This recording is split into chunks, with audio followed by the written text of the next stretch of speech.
The hurtful laughter echoed across the upscale restaurant as James Wellington, the decorated Marine who'd sacrificed everything for his country, stood frozen in the doorway, his weathered face burning with shame. Nobody noticed the well-dressed man in the corner booth, eyes narrowing behind designer glasses, slipping a small camera from his pocket and pressing record, a simple action that would change both their lives forever. James had survived 3 tours in Afghanistan only to be defeated by civilian cruelty, his PTSD and injuries leaving him jobless, his modest savings drained by medical bills that pushed him onto the streets.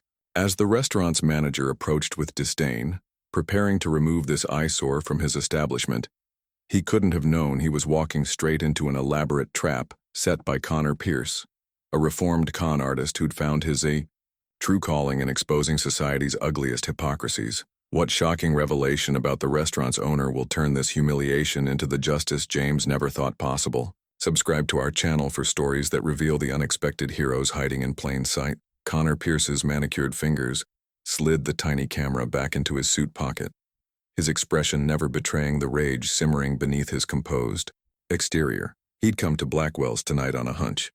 Another piece of research in his growing file on Harold Blackwell, restaurateur and self-proclaimed philanthropist. What he'd witnessed instead had shifted something fundamental in his plans. He watched as the homeless veteran was roughly escorted out, the manager's hand hovering near the man's back, not quite touching the worn jacket as if its dirt might be contagious.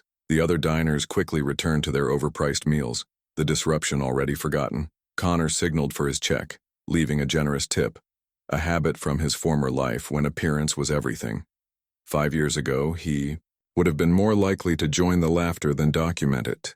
5 years ago, before prison, before the transformation, he'd been known as the Ghost then, a high-stakes confidence man who specialized in separating the wealthy from their money, not with crude scams but elaborate, artistic cons built on months of research and flawless execution. Connor had possessed a particular talent for becoming whoever his marks needed him to be, a chameleon who could speak the language of old money or new tech with equal fluency, until it all collapsed. The FBI agent who finally caught him had described Connor's arrest as taking down a legitimate criminal artist.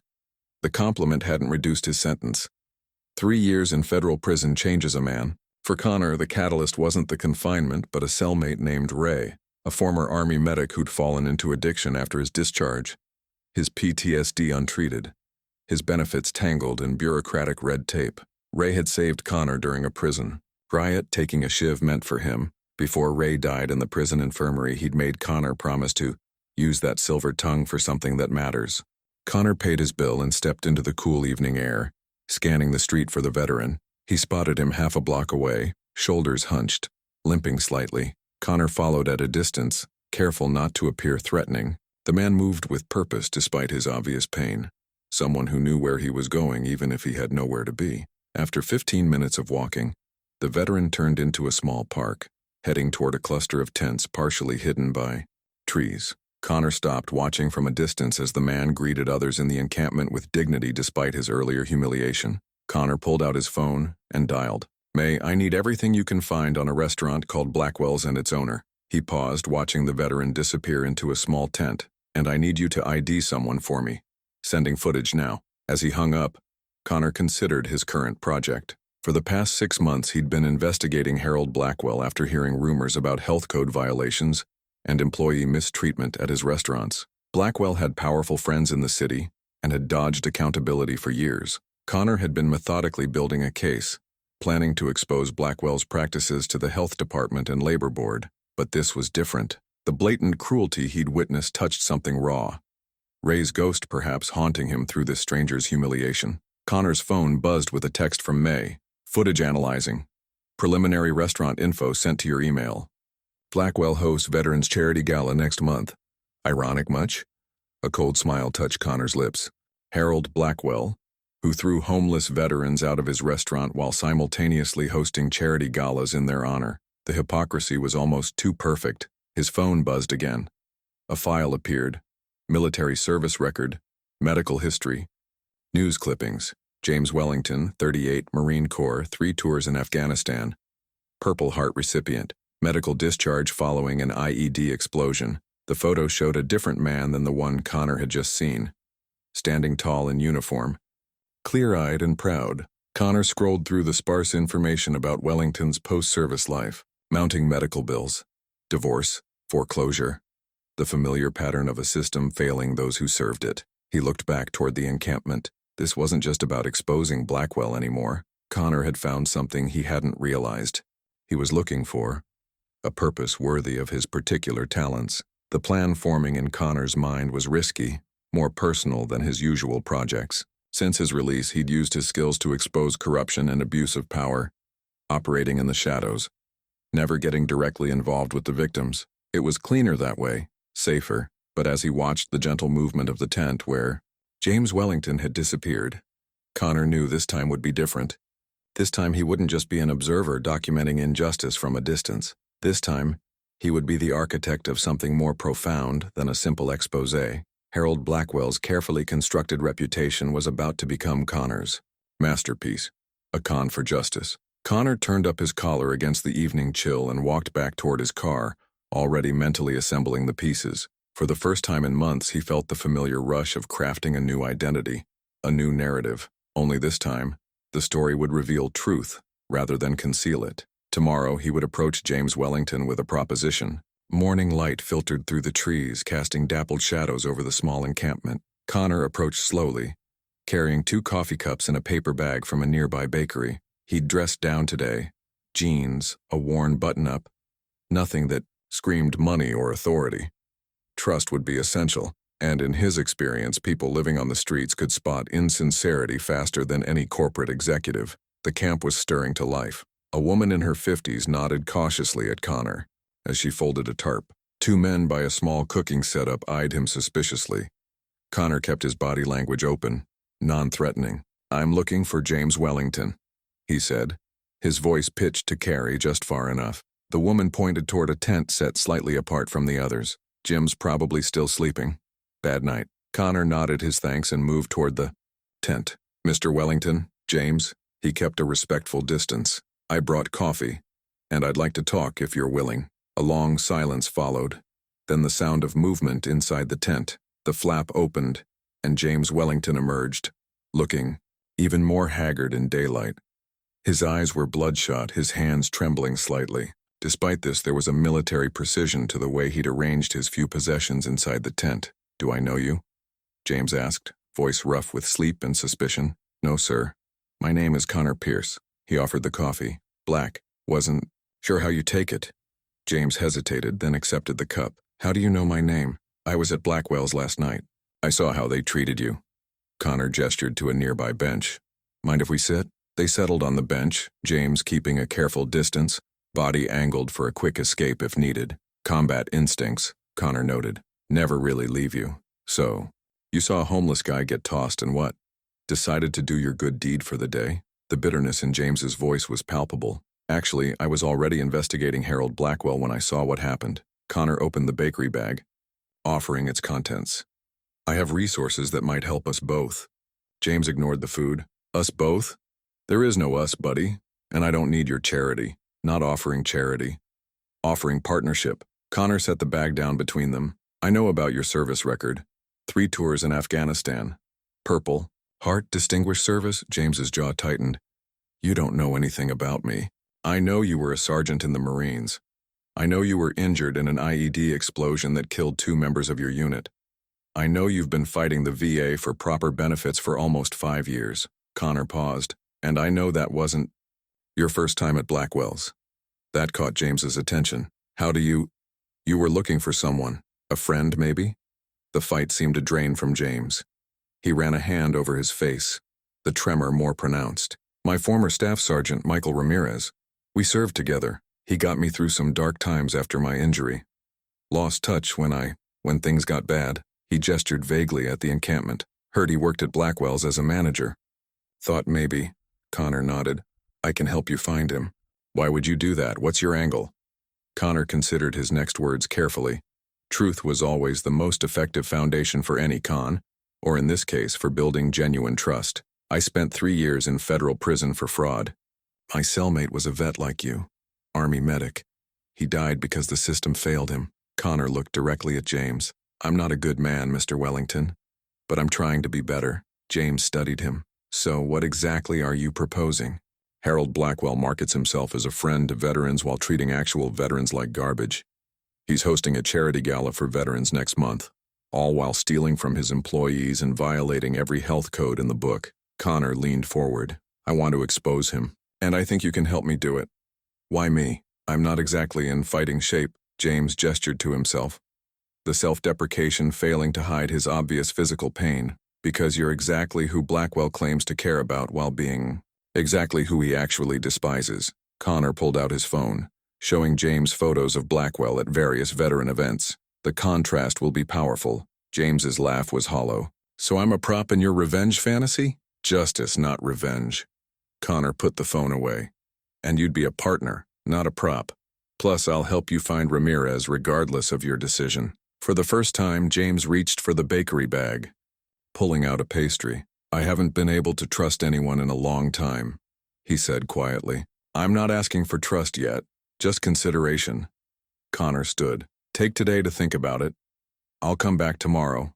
Same time." As he turned to leave, James called after him. The medical bills were the worst. 3 surgeries, physical therapy, medications. His voice had lost its edge, revealing the exhaustion beneath. "Had a house once, wife, job at a security firm." The pain got worse, the nightmares too, started missing shifts. Then the bills came.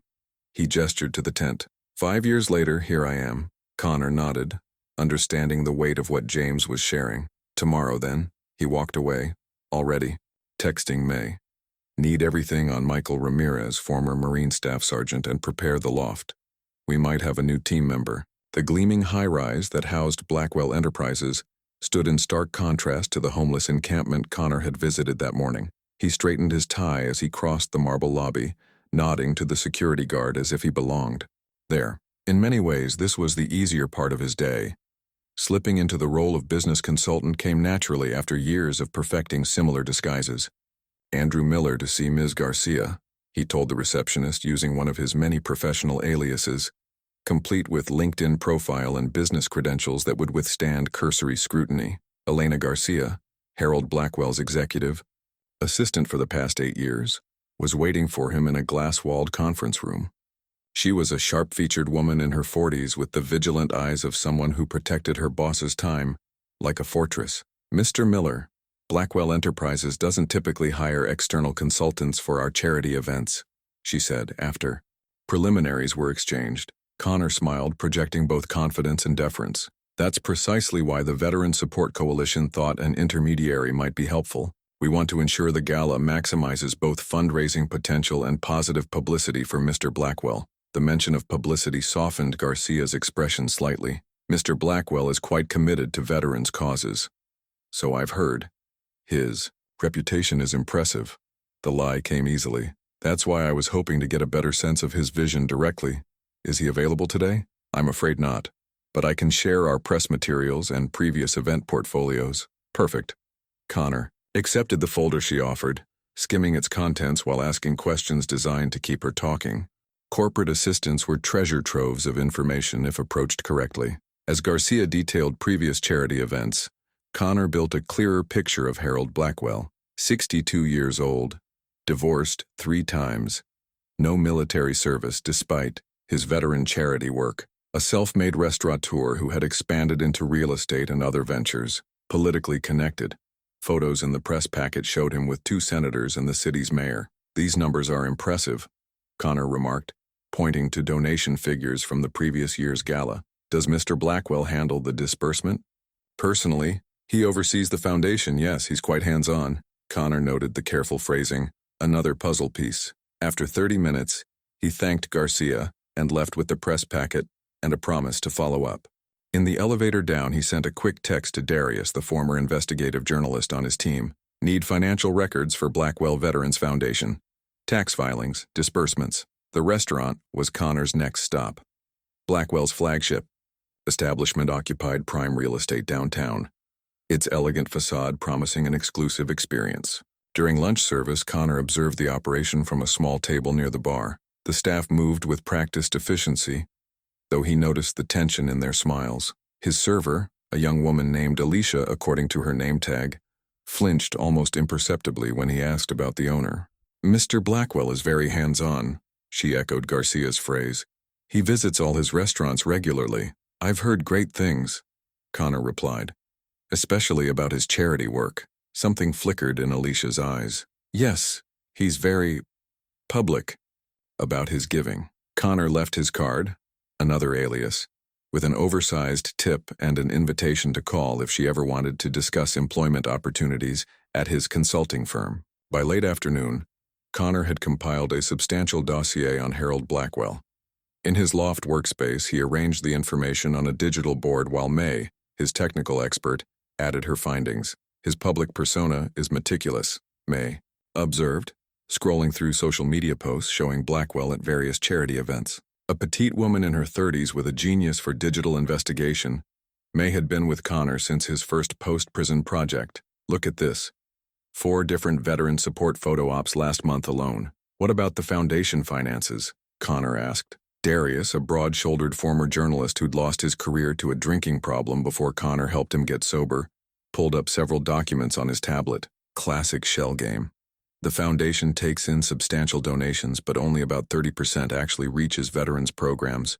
The rest disappears into administrative costs and consulting fees to companies that, surprise, lead back to Blackwell himself." "Legal?"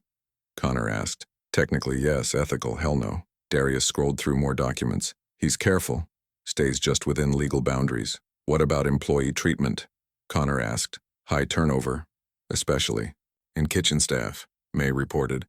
"I found 7 complaints with the labor board in the past 2 years, all withdrawn before investigation." "Pressure or payoffs?" "Probably both," Darius said.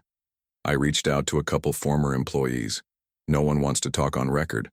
They're scared." Connor nodded, unsurprised. "And Michael Ramirez?" May pulled up another file. "Former staff sergeant, Marines. Served with James Wellington in Afghanistan. Currently employed as assistant manager at Blackwell's downtown location, but not when Wellington came looking," Connor noted. "No. Ramirez was at a manager training at another location.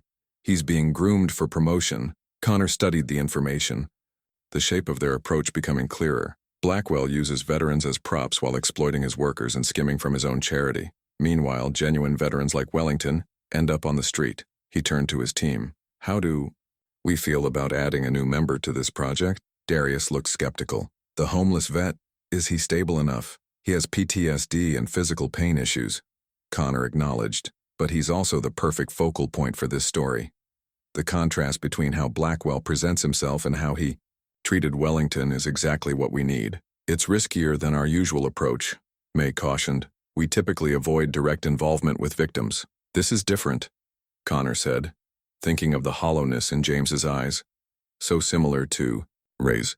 He deserves justice, and he can help us deliver it to others in his situation." The team exchanged glances, then nodded their agreement. Connor turned back to the display, studying Harold Blackwell's smiling face in a photo where he presented an oversized check to a veterans organization. "Time to show the world who you really are," he murmured. The next morning, Connor returned to the encampment with more coffee and information. He found James sitting on the same bench, his posture slightly more open than the day before. The veteran's eyes tracked Connor's approach with military awareness. But the outright suspicion had dimmed. "You actually came back," James remarked, accepting the coffee. "I keep my promises," Connor replied, sitting beside him. "I found Michael Ramirez." James's hand froze halfway to his mouth. "Where?" "He's an assistant manager at one of Blackwell's other locations. He wasn't at the main restaurant when you went looking." Connor pulled out his phone, showing James a recent staff photo. "He's being groomed for promotion." A complex mixture of emotions crossed James's weathered face: relief, sadness, something like pride. "Good for him. Mike always had his shit together. Do you want to contact him?" James shook his head. "Not like this." He gestured to himself. "Not until I have something better to report." Connor nodded, understanding the pride that survived even in desperate circumstances. "I respect that, and I might be able to help with the something better part if you're interested in my proposal." James studied him for a long moment. "Let's hear it." Connor outlined his plan, a carefully orchestrated exposé of Harold Blackwell's hypocrisy and exploitation. James would be both participant and beneficiary, the face of the veterans Blackwell claimed to support while treating actual veterans with contempt. The goal isn't just to embarrass him, Connor explained. It's to force real change, financial penalties, public accountability, maybe even criminal charges depending on what we find in his foundation records. And what exactly would I need to do? Initially, not much. Let us help you get back on your feet. Medical attention for your injuries, proper food, a safe place to stay. Connor held up a hand when James began to protest. Not charity. Think of it as preparation for your role. Eventually, you'd help us gather evidence wearing hidden cameras recording conversations, but only when you're ready. James's laugh was humorless. You want to clean me up like Pretty Woman? I want to give you the resources to fight back. Connor corrected. You've been denied basic dignity. We can help you reclaim it while making sure Blackwell can't do this to anyone else. James stared into his coffee cup. And your team? Who else is involved? May handles technology and digital investigation. Former NSA, until she blew the whistle on domestic surveillance and got blacklisted. Darius is our researcher and media connection. Former investigative journalist. Former everything. James noted. Bunch of has-beens and outcasts. Connor smiled slightly. People who understand what it's like to fall through the cracks. People with skills the conventional world doesn't appreciate. James was silent for a long moment. When he spoke again, his voice was quieter. I tried the conventional routes, VA appeals, disability applications, employment assistance programs. The bitterness returned. Know what they told me when the nightmares got so bad I couldn't hold down regular hours? That I wasn't effectively participating in my recovery. Connor waited, sensing James needed to tell his story. I was a combat engineer, good at my job. Led a team clearing routes of IEDs. James's eyes had gone distant. The explosion that got me, I should have spotted it. 3 men died because I missed something. Your record says you saved 2 others, Connor said quietly. James shrugged, the movement causing a grimace of pain. Doesn't balance the scales. They sat in silence for a moment, before James spoke again. If I do this, and I'm not saying I will, I want 2 things. First, I want to reconnect with Mike on my own terms, when I'm ready. Of course. Second, any money that comes from this, settlements, donations, whatever, goes to helping other vets. Not just me. Connor nodded. That was always the plan. James's gaze hardened. And if this all goes sideways, if Blackwell's connections protect him, then we've still gotten you medical care and a better starting point, Connor answered. Honestly, I can't guarantee success, but I can promise you won't be worse off. James looked around the encampment at the life he'd been reduced to. Hard to get much worse.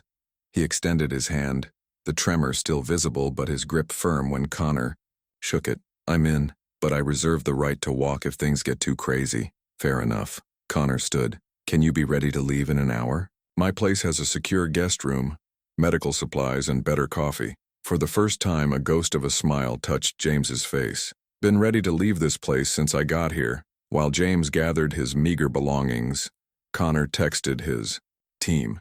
He's in. Preparing safe house. May. Need medical supplies. Size L clothing. Darius. Start media framework. Story angle. Decorated veteran abandoned by system. Used by charity profiteer. The reply came quickly from May. Guest room prepped.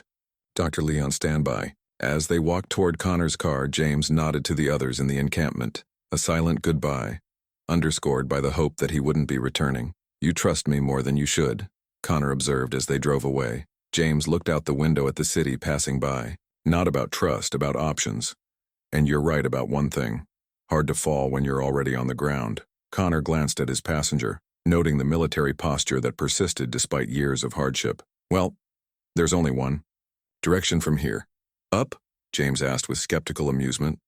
Forward, Connor corrected. 1 step at a time. Connor's loft occupied the top floor of a converted industrial building in a gentrifying neighborhood. High ceilings, exposed brick, and wall-to-wall windows created a space that was both stylish and functional. One half served as living quarters. The other had been transformed into a high-tech workspace with multiple monitors, a conference table, and a wall dedicated to their current project. James paused in the entryway, his worn duffel bag clutched in one hand, taking in the surroundings, with barely concealed discomfort. Nice place for a reformed criminal, he commented. I was good at what I did, Connor replied simply, and I made legitimate investments after prison. He led James through the main space. Guest room is this way, private bathroom attached, kitchens stocked. Make yourself at home. The guest room was Spartan but comfortable. A queen bed with crisp sheets, a dresser, a desk, and a small sitting area. Through another door, a bathroom gleamed with new fixtures. There are clothes in the dresser, Connor explained. May guessed your sizes. If anything doesn't fit, let us know. James set his duffel on a chair, his movements cautious, as if expecting the comfort to be yanked away at any moment. And the catch is no catch. Just preparation, like I said. Connor leaned against the doorframe. The team will be here in an hour. Dr. Lee will come by after that to check you out if you're comfortable with it. Doctor, James's posture stiffened. I don't need. She specializes in veteran PTSD and chronic pain. No official records, no VA paperwork. Just helping you feel better so you can focus on the mission. James seemed to war with himself before, nodding once curtly. Fine, I'll let you settle in, Connor said. Bathroom has everything you need. Take your time. Left alone, James moved through the room slowly, touching surfaces as if to confirm their reality. He unzipped his duffel, removing a few worn clothing items, a dog-eared paperback, and a small wooden box. From the box, he withdrew a folded photograph, handling it with reverence before placing it on the nightstand. In the shower, he stood under the hot water longer than necessary, watching dirt from the street swirl down the drain. The mirror above, the sink revealed a stranger, a gaunt face with a graying beard, eyes shadowed by exhaustion and pain. He ran a hand over the beard, decision forming. By the time May and Darius arrived, James had shaved, showered, and changed into clean jeans, and a button-down shirt from the dresser. The clothes fit reasonably well, though they hung loosely on his frame. He still moved with the careful precision of someone managing constant pain, but a hint of his military bearing had returned. May greeted him with professional courtesy. Good to meet you, Sergeant Wellington. Just James now, he corrected, but straightened slightly at the acknowledgement of his former rank. Darius's handshake was firm. We appreciate your willingness to help. This won't be easy, but it's important. Work. James nodded, then gestured to the wall display where photos of Harold Blackwell smiled beside veterans in uniform. So that's the bastard who had me thrown out like garbage. That's him, Connor confirmed. Self-made restaurateur, real estate investor, and philanthropist. At least that's the public image. He's cultivated powerful friends, May added, bringing up new images on the display. Blackwell with politicians, celebrities, influencers. His annual Veterans Charity Gala is a major social event. Gets him in all the right circles, while actual veterans sleep in parks, James said flatly. Dr. Amara Lee arrived shortly after, a composed woman in her 40s carrying a medical bag. She greeted James with the matter-of-fact manner of someone who had seen it all before. Mr. Wellington, Connor tells me you're experiencing chronic pain and possibly untreated PTSD symptoms. Would you be comfortable discussing your medical history? James hesitated, then nodded. In private, of course. They retreated to the guest room, leaving Connor and his team to continue planning. The examination took nearly an hour. When James and Dr. Lee rejoined the group, she handed Connor a list of medications and treatments while James settled carefully into a chair at the conference table. Sergeant Wellington has significant untreated injuries, Dr. Lee reported professionally. Shrapnel fragments in his left leg causing nerve pain, partially healed spinal fracture. I've prescribed appropriate pain management and anti-inflammatory medications. She glanced at James.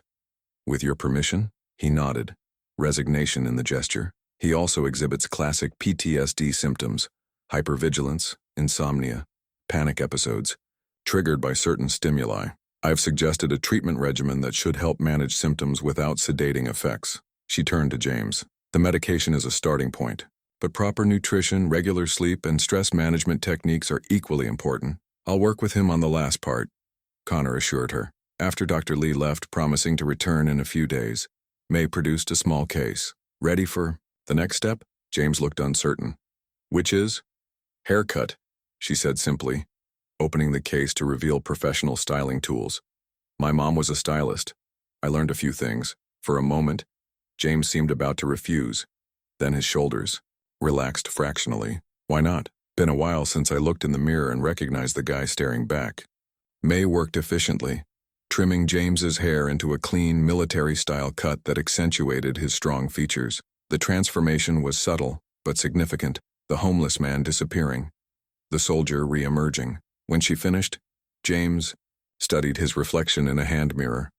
Something flickered in his eyes, recognition perhaps. or remembrance. There's the Marine, Darius commented approvingly. James set the mirror down. His expression complicated. Part of him anyway. The important parts are still there, Connor said quietly. James reached for the photo he'd placed on a side table. A group of Marines in combat gear, arms around each other's shoulders. Dusty and exhausted but grinning. He tapped one face. That was me, long time ago. You're still that man, Connor insisted.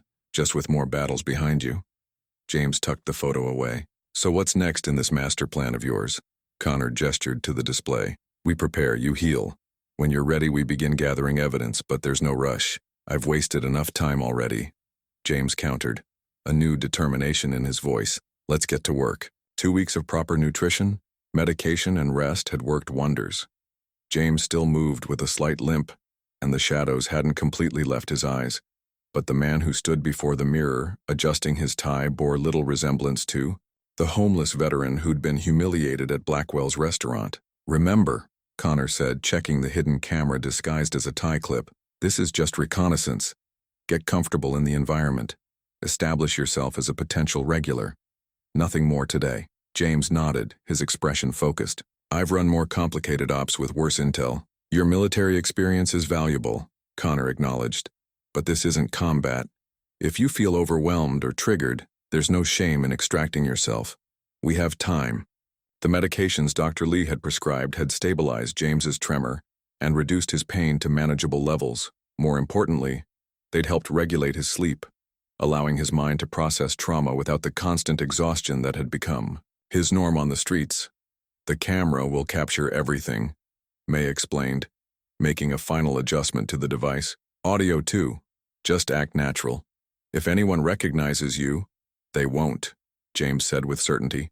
People see what they expect to see. No one there was looking at my face that night, just seeing homeless vet and looking away as quickly as possible. Connor couldn't argue with the bitter truth in those words. Still, we have contingencies. If there's any sign of recognition, you're a distant cousin of the man who was there. Came to check on a relative you'd heard was in trouble. James straightened his shoulders, shifting his weight to minimize his limp. With his clean-cut appearance and tailored suit, courtesy of Connor's extensive wardrobe of disguises, he projected the image of a successful businessman, perhaps one who'd seen combat given his bearing, but certainly not someone living on the streets. How do I look? He asked, the question carrying more weight than its casual delivery suggested. Like the officer you were, Darius replied with approval. A flicker of something, pride perhaps, or remembered dignity, crossed James's face. Let's do this. They drove to the restaurant in Connor's car, reviewing the plan once more. James would dine alone, observe the staff dynamics, note the manager's interactions, and generally establish himself as an unremarkable customer with money to spend. I'll be 2 blocks away, Connor reminded him. Signal if you need extraction. Otherwise, I'll pick you up at 9. Blackwell's looked different in the evening light, golden and inviting, with well-dressed patrons entering beneath a tasteful sign. James paused momentarily at the entrance, his breath catching. Connor touched his shoulder lightly. You got this. You belong there as much as anyone. James nodded once, squared his shoulders, and walked through the doors that had rejected him weeks earlier. Inside, the restaurant hummed with expensive conversations and the clink of fine china. A hostess approached with a practiced smile. Good evening, sir. Do you have a reservation? I'm afraid not, James replied, his voice smooth and confident in a way that surprised even him. I was hoping you might have a table for one. She consulted her tablet. We can accommodate you at the bar if that's acceptable, or there might be a table available in about 40 minutes. The bar is perfect, James said with an easy smile that felt foreign on his face after so long. Thank you. The bartender was professional and attentive, recommending a top-shelf whiskey that James accepted with a nod.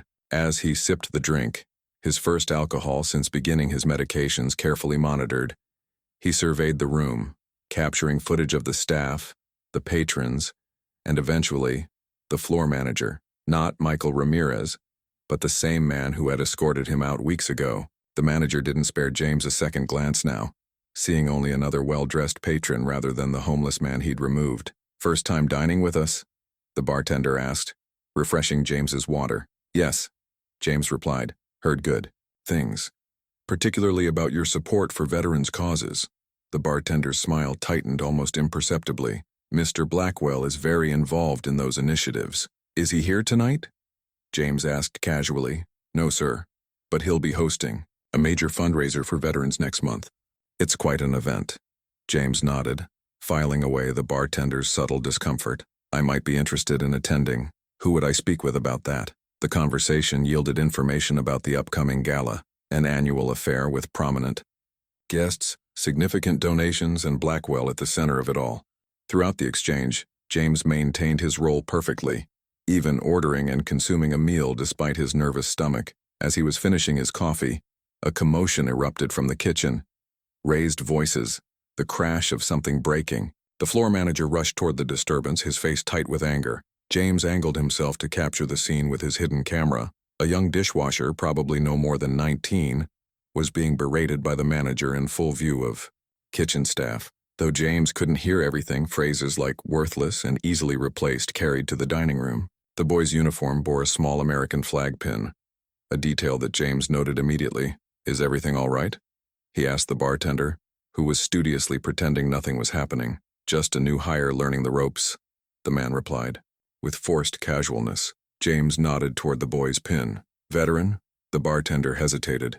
His older brother. Killed in action last year. Kid's trying to support his mother now. The manager emerged from the kitchen, composing his face into a pleasant mask before approaching a table of important-looking patrons. The contrast between his current demeanor and his treatment of the dishwasher was striking, and captured perfectly by James's camera. When James left at 9, he'd accomplished everything they'd planned and more. Connor was waiting in the car, expression eager. How did it go? Better than expected, James replied, removing the tie clip camera with careful hands. No one recognized me, got some interesting interactions on camera, and identified a potential ally. Young dishwasher with a military connection being mistreated by management. Connor looked impressed. You've got good instincts for this. Situational awareness, James said with a shrug. Basic training. As they drove back to the loft, James stared out the window, his mind replaying the evening. The ease with which he'd been accepted in a place that had rejected him so completely before. The invisible line between belonging and exclusion. Drawn, not by character but by appearance and circumstance. You okay? Connor asked, noting his silence. Just thinking, James replied, about how quickly people make judgments, how easily they... He stopped, a sharp intake of breath cutting off his words as his hand gripped the door handle. Connor glanced over with concern. James? Pull over, James managed, his breathing becoming rapid and shallow. Now, Connor immediately guided the car to the curb. James fumbled with his seatbelt, threw open the door and stumbled out. Connor followed, finding him leaning against a wall, eyes closed, fighting for control. I'm okay, James said before Connor could speak. Just panic attack. Happens sometimes. His hands were trembling again, the medication's effects overwhelmed. By adrenaline. What triggered it? Connor asked quietly, giving him space but staying close. James's laugh was hollow. Stupid. The whiskey glass. Same kind they were drinking from the night my team... He broke off, shaking his head. Combat flashback. Haven't had one this bad in weeks. Connor waited patiently as James's breathing gradually steadied. We should tell Dr. Lee. No, James said firmly. This is part of it. Can't avoid triggers forever. He straightened up, composure returning. I'm good now. Let's get back to the loft. I want to review the footage. As they drove the remaining distance, Connor cast occasional concerned glances at his passenger. They'd made progress tonight, but at a cost he hadn't fully anticipated. James Wellington was still fighting battles invisible to others, and the mission had only just begun. The footage from James's hidden camera played on the large monitor in Connor's workspace. The team watched intently as the manager berated the young dishwasher. The contrast between that treatment and his fawning over wealthy patrons starkly evident. Classic pattern, Darius noted, making entries in his research document. Public philanthropy, private exploitation. May zoomed in on the dishwasher's name tag. Alex Martinez. I'll run a background check. James sat slightly apart from the others, his expression troubled. The panic attack from earlier had left him drained, though he'd insisted on reviewing the footage immediately upon their return. You did good work tonight, Connor told him. This is exactly the kind of evidence we need. It's not enough, James replied, his voice tight. So what if they're rude to staff? That happens in restaurants every day. It's a starting point, Connor assured him. We build from here. He glanced at James with concern. But maybe we should... Take a few days before your next visit. Give you time to— I don't need time, James interrupted, an edge to his voice. I need to keep moving. Dr. Lee, who had returned to check on James after Connor texted her about the panic attack, observed from the doorway. Pushing too hard too fast can be counterproductive, Sergeant. James's jaw tightened at her gentle intervention. With respect, Doctor, I've been living with this for years. I know my limits. Do you? She asked simply. The question hung in the air unanswered. James finally sighed, some of the tension leaving his shoulders. The panic attack wasn't about the mission, it was a specific trigger. Unexpected, Dr. Lee nodded. That's how PTSD works, as you know. We can't always predict what will set it off. She moved into the room, her manner professional but kind. I'm not suggesting you abandon the mission, just that we incorporate what happened into your treatment plan. What do you suggest? Connor asked. Slower progression. More preparation before field operations. And, she looked directly at James, no alcohol during missions, even for cover. It can intensify emotional responses and interact with your medications. James nodded reluctantly. Fair enough. I also think we should consider having Connor accompany you next time, she added. Not because you can't handle it, but because having backup reduces stress levels significantly. The suggestion clearly chafed against James's pride, but he didn't argue. If it gets the job done faster, fine. After Dr. Lee left, having adjusted James's medication slightly, the team continued planning their next steps. James remained quieter than usual. His focus intense but his energy flagging. Get some rest, Connor finally told him. We'll pick this up tomorrow. Alone in the guest room, James sat on the edge of the bed, staring at the photograph of his unit, his fingers traced the faces of the men who hadn't made it home. The panic attack had shaken him more than he wanted to admit. Not just the intensity of it, but how quickly it had overwhelmed his carefully constructed control. A soft knock interrupted his thoughts. Connor stood in the doorway, holding 2 mugs of tea. Thought you might want this. Helps with sleep, Dr. Lee said. James accepted the mug with a nod of thanks. Connor hesitated, then sat in the chair near the bed. I should have warned you, Connor said after a moment. About potential triggers. James shook his head. You couldn't have known about the glasses. I didn't know myself until that moment. Still, Connor studied his own mug. This isn't just about exposing Blackwell. Your well-being matters too. The simple statement struck James with unexpected force. How long had it been since anyone had prioritized his well-being? Since before the explosion, certainly. Maybe even before his deployment. I'm not used to people worrying about me, he admitted, the words difficult to form. Get used to it, Connor replied. The team's invested in you now, not just as an operative.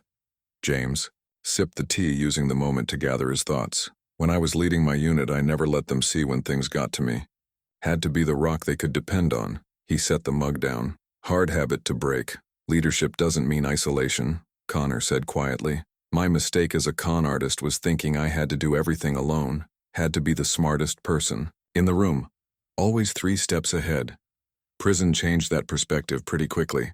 How'd you end up there? James asked, genuinely curious. You seem too smart to get caught. Connor smiled ruefully. Arrogance. Got too comfortable, too confident. Started believing my own lies. He leaned back in the chair. Best thing that ever happened to me, looking back. Forced me to reevaluate everything. They fell into companionable silence for a few minutes, each man lost in his own reflections. The mission is still on, James finally said, but maybe Dr. Lee is right about taking it slower. Building up to the bigger plays. Connor nodded. We have time. Blackwell's charity gala is still weeks away. That's the endgame? That's when everything comes together, Connor confirmed, but we need more evidence first. Concrete proof of his exploitation, his financial misdeeds. James considered this. The dishwasher. Alex. He could be valuable, if approached carefully. Connor agreed. Darius can look into that angle. As Connor rose to leave, James spoke again. My unit in Afghanistan, we had a saying. Slow is smooth. Smooth is fast. Means taking the time to do things right actually gets better results than rushing. Connor smiled. Sounds like wisdom that applies beyond the battlefield. Most military wisdom does, James replied. Took me too long to remember that. That night, for the first time in years, James slept without nightmares. Not peacefully exactly, but without the terrors that usually haunted him. When he woke, the resolution that had wavered the night before had solidified into something stronger. Not just anger or the desire for justice, but a sense of purpose he'd thought lost forever. Connor hadn't always been forthcoming about his past. Even with his team, he maintained certain boundaries, revealing his history in carefully measured doses. But as the days passed and James became more integrated into their operation, Connor found himself sharing more than he'd intended. It happened on a rainy afternoon, 3 weeks into their mission. They were reviewing new intelligence May had gathered on Blackwell's business practices when James noticed a framed photograph partially hidden on Connor's bookshelf. 2 young men in military uniforms, arms around each other's shoulders. "Your brother?" James asked, nodding toward the image. Connor's expression flickered, hesitation visible before he nodded. "Nathan, 2 years younger." James waited, sensing there was more to the story. "Marines like you," Connor continued after a moment. 2 tours in Iraq. Came home with severe PTSD. VA put him on waiting lists, prescribed medications that made things worse. His voice remained even, but his knuckles whitened around the coffee mug he held. He couldn't hold down a job. Lost his apartment. I was unavailable at the time. "You were in prison," James stated. Not a question. "Yeah, by the time I got out, Nathan was living on the streets. I tried to help, but..." Connor set the mug down carefully. "He didn't trust me anymore. Thought I was trying to control him. Maybe I was." James recognized the guilt in Connor's eyes, the same guilt he carried for the men he couldn't save. "What happened to him?" "Suicide. 3 years ago." Connor's words were clipped, precise. He'd gone to a charity event for veterans thinking they might help with housing. Instead, they took his photo for their promotional materials, gave him a sandwich, and sent him on his way. A bitter smile touched Connor's lips. The charity was sponsored by Harold Blackwell. The connection crystallized for James. Why this mission was so personal for Connor, why he'd approached James in the first place. "That's why you're targeting Blackwell specifically." Connor nodded. "Initially, yes, but he's just one example of a larger problem. People who use veterans for publicity while ignoring their actual needs. So this is about revenge for your brother." "Justice," Connor corrected, echoing their earlier conversation.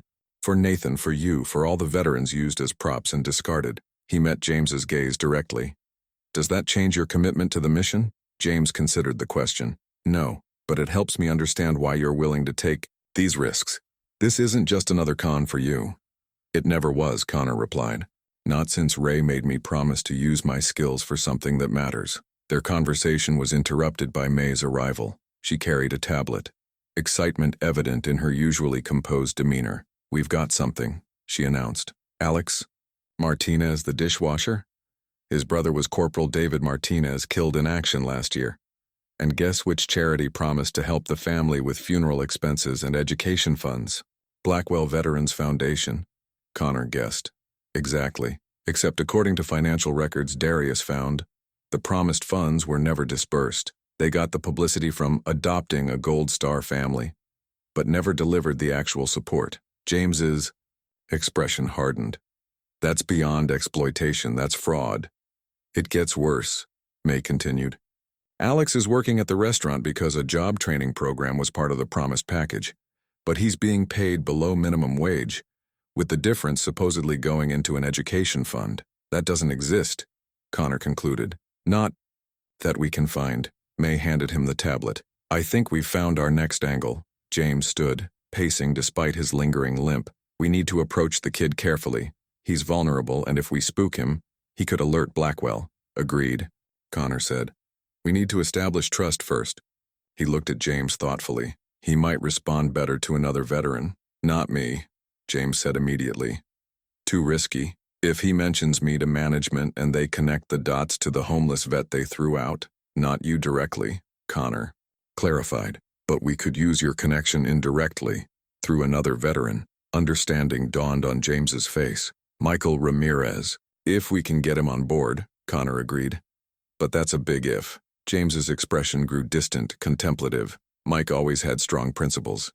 "If he knew what Blackwell was really doing, do you think you're ready to contact him?" Connor asked carefully. James was silent for a long moment. "Not yet.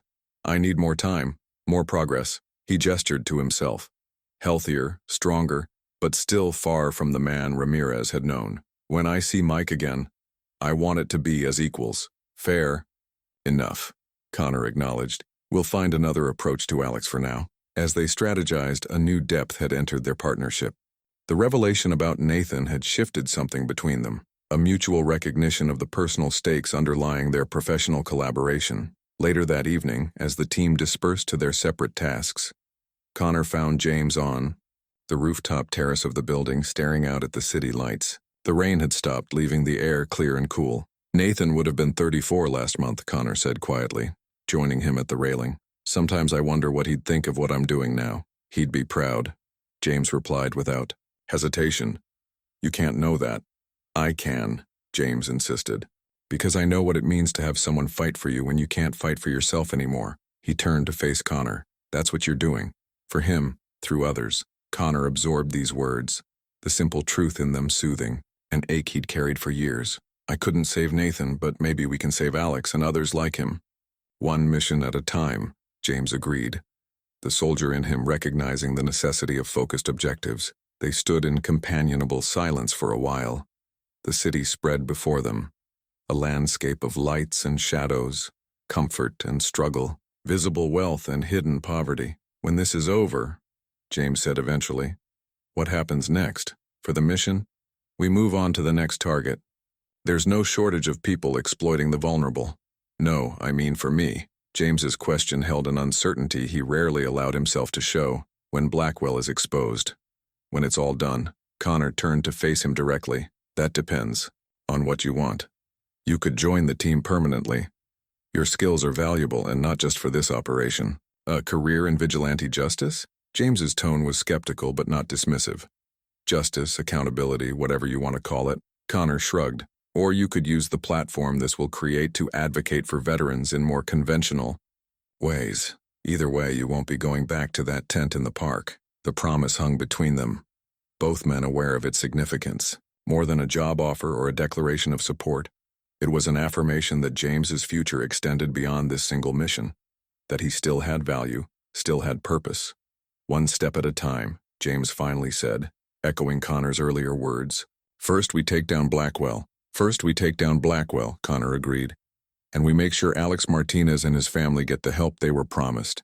As they returned inside, James paused at the door. Your brother, Nathan, tell me something about him. Not how he died, who he was. The unexpected request caught Connor off guard. After a moment, a genuine smile softened his features. He could fix anything, cars, appliances, broken toys. Had this uncanny mechanical intuition. As kids, I was always the talker, the one with schemes. Nathan was the builder, the one who made things work. James nodded, absorbing this small piece of the man whose death had ultimately led to their paths crossing. Sounds like someone worth fighting for. They all are, Connor replied simply. The Blackwell Veterans Foundation Charity Gala was the social event of the season, drawing politicians, celebrities, and wealthy donors to the Grand Plaza Hotel's ballroom. Connor adjusted his bow tie as the limousine approached the venue, reviewing the plan one final time. Remember, I'm Andrew Miller, philanthropic consultant. You're James Westfield, retired military contractor considering a substantial donation to veterans' causes. He glanced at James, who sat across from him in a perfectly tailored tuxedo. Nervous? Strangely, no. James's posture was military straight, his expression composed. Combat mindset. Mission focus. 7 weeks had transformed James Wellington. Proper medical care, nutrition, therapy, and purpose combining to restore much of the man who had once led Marines into battle. His limp was barely noticeable now. His hands steady, his eyes clear. The hidden camera embedded in his lapel pin was transmitting flawlessly to May's secure server. Darius is already inside, posing as waitstaff, Connor reminded him. He'll be our eyes in the service areas, and May is monitoring all transmissions from the van. James nodded, mentally mapping the operation. Primary objective, evidence of Blackwell's false claims about veteran support. Secondary objective, connections to Alex Martinez's situation, and maintain cover at all costs, Connor added. We're just 2 potential donors tonight. Impressed by Blackwell's charitable work, the limousine stopped at the entrance. A red carpet stretched to the hotel's grand doors, flanked by photographers capturing arrivals for society pages and PR materials. Connor exited first, then extended a hand to help James, a gesture that served both their cover as business associates and provided subtle support if James's leg troubled him. Inside, the ballroom had been transformed into a patriotic showcase. American flags, military emblems, and enlarged photographs of veterans receiving aid from Blackwell's foundation. A banner proclaimed, "Serving those who served, 10th Annual Veterans Gala." Subtle, James muttered under his breath. Connor smiled tightly. Wait until you hear his speech.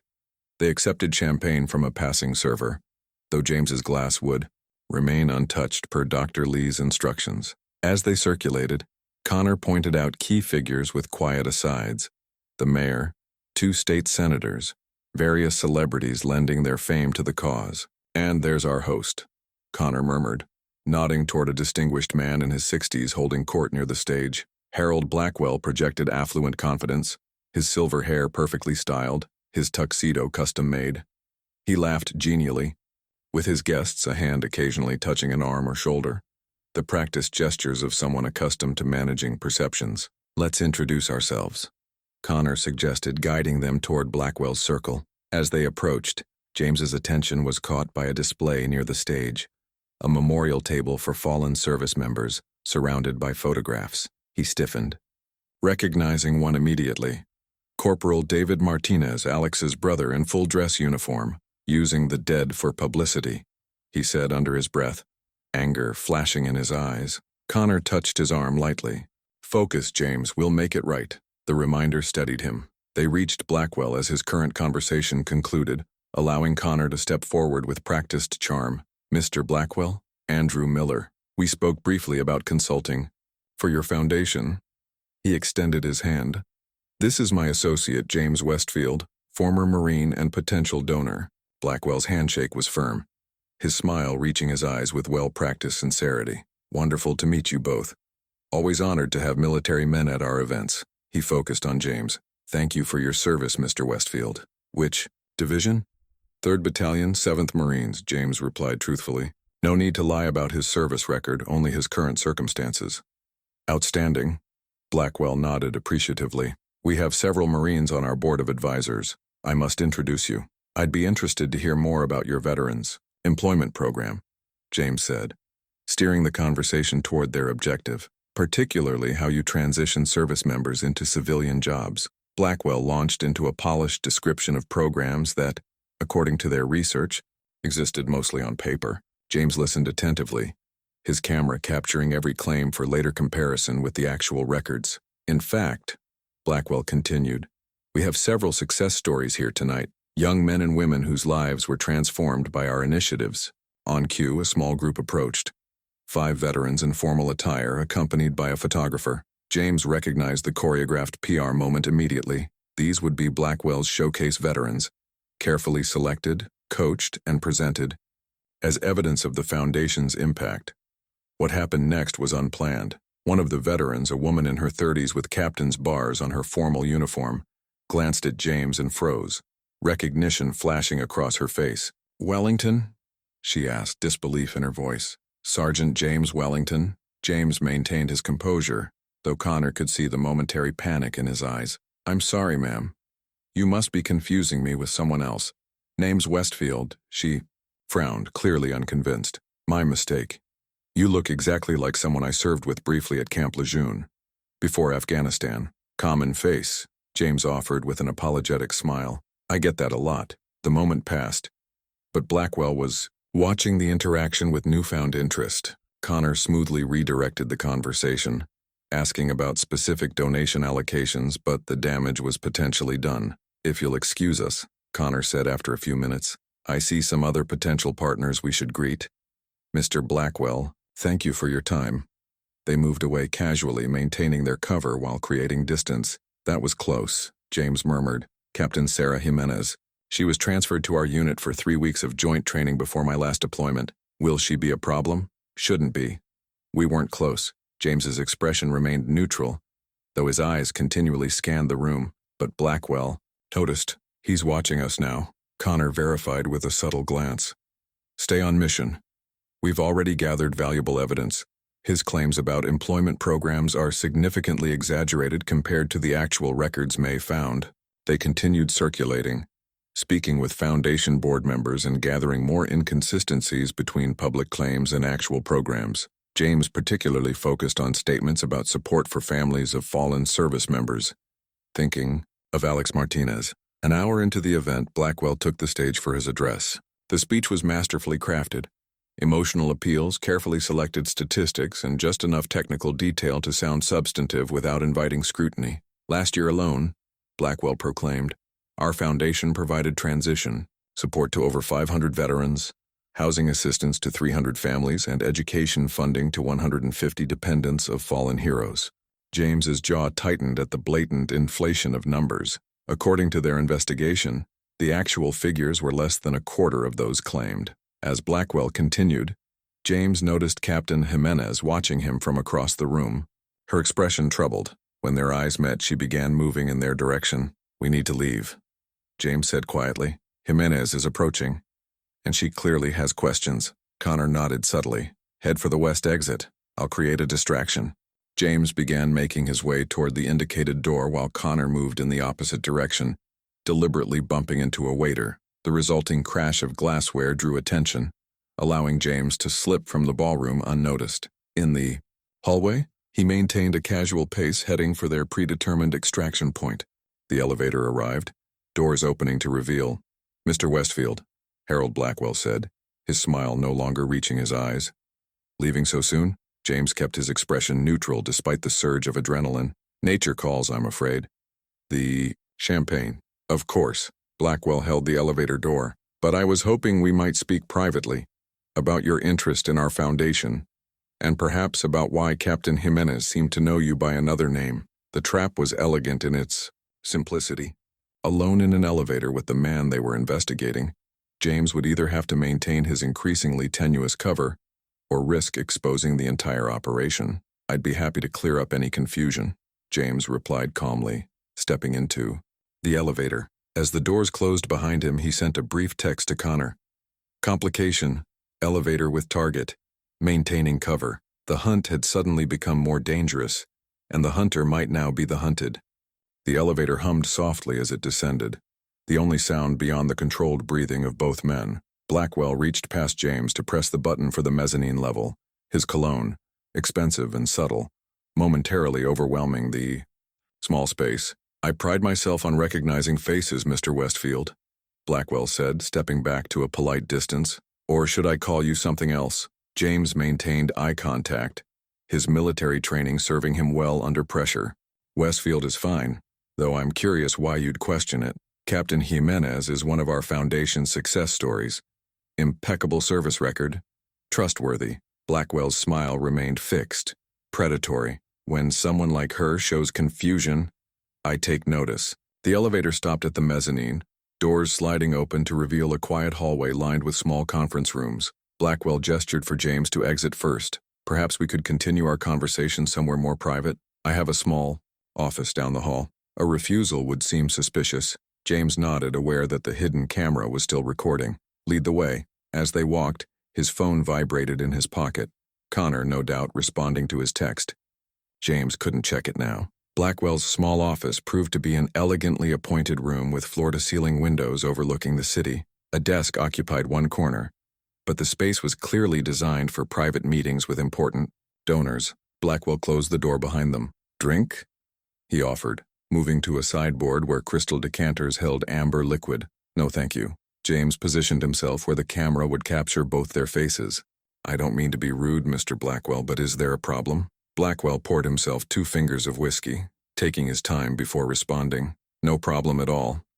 I simply like to know who I'm dealing with. He took a measured sip, especially when they express interest in substantial donations. James relaxed his posture deliberately, projecting confidence. My interest is genuine. My background in security consulting makes me particularly concerned with veterans' transitions to civilian employment. Security consulting, Blackwell repeated, studying James over his glass. Interesting field. Many veterans find their way there. The conversation had become a chess match, each man probing for weaknesses while revealing little. James was acutely aware of his vulnerability, alone with a powerful man who clearly suspected something was amiss. A knock at the door interrupted the tension. Connor entered, without waiting for a response, his expression pleasantly concerned. There, you are, James. Been looking everywhere. He extended his hand to Blackwell.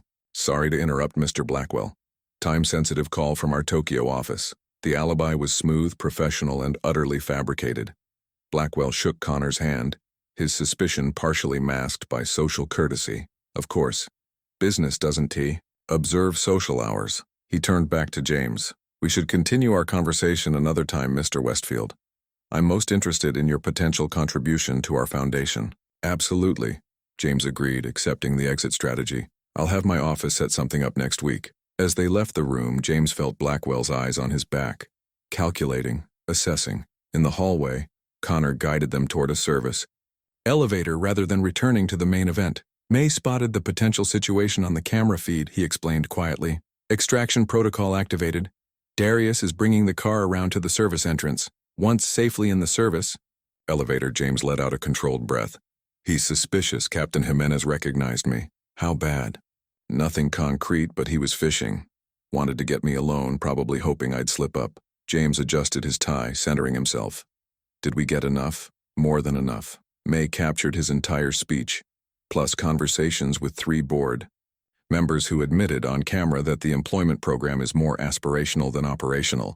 The service entrance was deserted, except for Darius waiting in an unmarked sedan, rather than the limousine they'd arrived in. They climbed in quickly.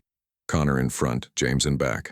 Status? Darius asked, pulling away from the hotel. Compromised but not blown, Connor replied. James handled it perfectly. Not perfectly enough, James disagreed. Blackwell's going to look into James Westfield now.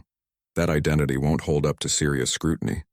Darius took a circuitous route back to their headquarters, ensuring they weren't followed. In the back seat, James removed the camera pin, handing it to Connor. We should consider accelerating the timeline, he suggested. Blackwell's suspicious, enough to start looking more carefully at his operation. Maybe cover his tracks. Agreed. Connor turned to look at him. But that means we need to approach Rebecca Chen sooner than planned. Rebecca Chen was an investigative journalist who had been attempting to expose corruption in veterans' charities for years. They had planned to bring her their evidence once it was complete, but circumstances were forcing their hand. Can we trust her? James asked. Darius vouches for her. They worked together before his career change. Connor's phrasing was diplomatic. She has the platform and credibility we need. James nodded thoughtfully. And the Martinez angle?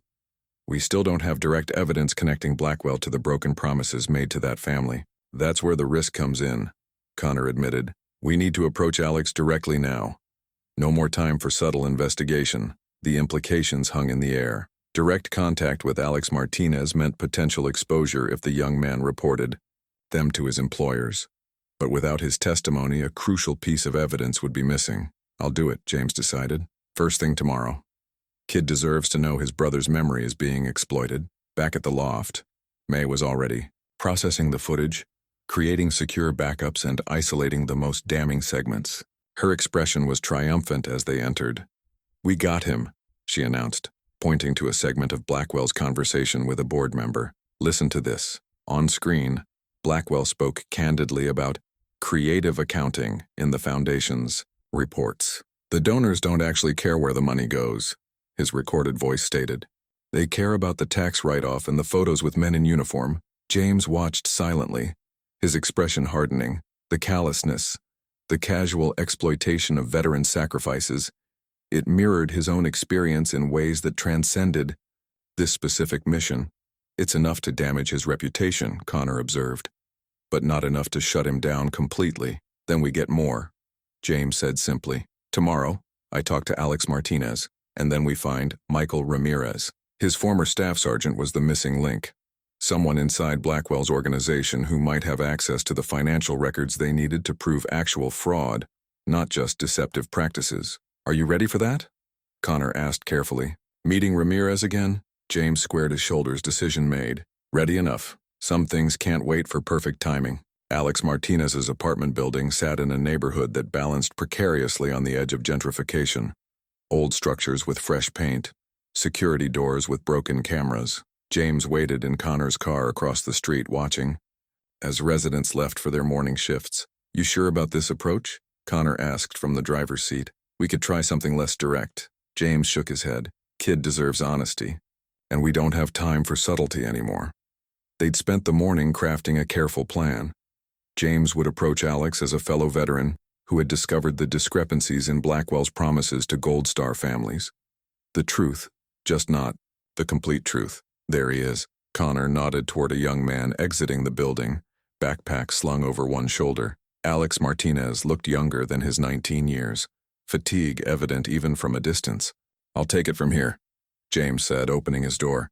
"Keep the comms open." He crossed the street casually, timing his approach to intersect with Alex at the bus stop. The young man glanced up briefly, then returned to his phone, uninterested in another commuter. "Alex Martinez?"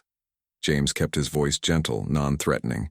Wariness immediately replaced disinterest. "Who's asking?" "My name is James Wellington. I served with Marines in Afghanistan." He showed Alex his military ID, his real one, a calculated, "I need to talk to you about your brother David and about Harold Blackwell." Alex's expression shuddered. "I don't know what you're talking about." "I think you do." James maintained eye contact, projecting sincerity. "I know Blackwell promised your family support after David's death. I know those promises weren't kept." The bus approached, hydraulics hissing as it stopped. Alex hesitated, clearly torn between escape and curiosity. "I'm going to be late for work," he said finally. "At Blackwell's restaurant, where they pay you below minimum wage and claim the difference is going to an education fund." James took a calculated risk. A fund that doesn't exist. That landed. Alex's eyes widened slightly, his hand tightening on his backpack strap. The bus doors opened, waited, then closed as the driver realized no one was boarding. As the bus pulled away, Alex faced James fully. "How do you know about that?" "Because Blackwell does the same thing to a lot of people. Veterans, Gold Star families, anyone he can exploit for publicity while withholding actual support." James gestured to a small cafe across the street. "Give me 15 minutes. That's all I'm asking." In the cafe, they sat at a corner table, cups of coffee between them. Alex maintained a defensive posture, but his curiosity had won out over caution. "I've been investigating Blackwell's foundation," James explained, sticking to their agreed narrative. "The discrepancy between public claims and actual support is significant. Your family's situation is particularly concerning. They promised a lot after David died," Alex confirmed, staring into his untouched coffee. "College fund for me. Help with the mortgage for my mom. Job training." His laugh was bitter beyond his years. "Got the job part, I guess. Washing dishes for 12 hours while the manager calls me worthless. Do you have documentation? Letters, emails, anything showing what was promised?" Alex nodded slowly. "Mom kept everything. She was so grateful at first. Blackwell himself came to our house after the funeral, brought a camera crew, said David was a hero and his foundation would embrace our family as their own." James fought to keep his expression neutral, though anger burned beneath the surface. "Would your mother be willing to share those documents? Speak on record about what happened?" "Why? What are you going to do?" "Expose him. Make sure what happened to your family doesn't happen to others." James leaned forward slightly. "But I need evidence, testimony." Alex studied him, suspicion returning. "Are you a reporter or something?" "I'm working with one. Not technically a lie. Someone reputable, with a national platform." The young man seemed to wrestle with himself before coming to a decision. "David would want me to do something. He always stood up for what was right." He pulled out his phone. "I can call my mom now. She works nights, should be awake." While Alex stepped outside to make the call, James sent a quick text to Connor. "Making progress. Potential documentation from family." Alex returned a few minutes later, expression determined. "Mom says you can come by after her shift this evening, 7 o'clock. She wants to help." "Thank you," James said sincerely. "This matters more than you know." "Why do you care so much?" Alex asked, genuine curiosity in his voice. "Did you know my brother?" "No," James admitted, "but I know what it's like to be used by people like Blackwell, to be treated like a prop instead of a person." He pulled out a business card with his burner phone number. "If you think of anything else or if you change your mind, call me." As Alex took the card, a notification lit up his phone screen. His expression changed, alarm replacing determination. "I need to go. Now." He stood abruptly, gathering his things. "That was my supervisor. Someone from management is doing a surprise inspection at the restaurant today. If I'm late, go," James urged. "We'll talk later." Alex hurried out, nearly colliding with Connor, who had entered the cafe after observing the meeting from the car. "Progress?" Connor asked, sliding into the vacant seat. "His mother has documentation. Meeting her tonight." James's expression darkened. Blackwell personally promised them support, brought cameras to their home after the funeral. None of it, materialized except a dishwashing job with verbal abuse thrown in for free. Connor nodded, processing this information. Good work, but there's a complication. He showed James his phone, displaying a search result. Blackwell's security chief is looking into James Westfield. May intercepted queries to private databases from an IP address linked to Blackwell Enterprises. How bad? They'll hit dead ends initially. The Westfield identity is solid on the surface, but they'll keep digging, especially after last night. Connor pocketed his phone. We need to accelerate. Everything. The meeting with Rebecca Chen, the approach to Ramirez, all of it. James considered their options. Let's split up. I'll meet Mrs. Martinez tonight, get the documentation. You make contact with Chen, see if she's willing to move quickly. And Ramirez? James took a deep breath. Decision crystallizing. Tomorrow, no more delays. Back at the loft, they found Darius and May already implementing the accelerated timeline. Darius had arranged a meeting with Rebecca Chen for that afternoon, while May was compiling their evidence into an organized, irrefutable package. I've been analyzing the financials from the Foundation's tax filings, May reported, bringing up documents on the main screen. There's a pattern of administrative expenses that account for nearly 70% of donations. Most legitimate. Foundations keep that under 30%. Can we prove where the money actually went? Connor asked. May's expression was triumphant. Some of it. I traced 3 large payments to shell companies that all lead back to Blackwell's personal real estate investments. He's literally using charity donations to expand his restaurant empire.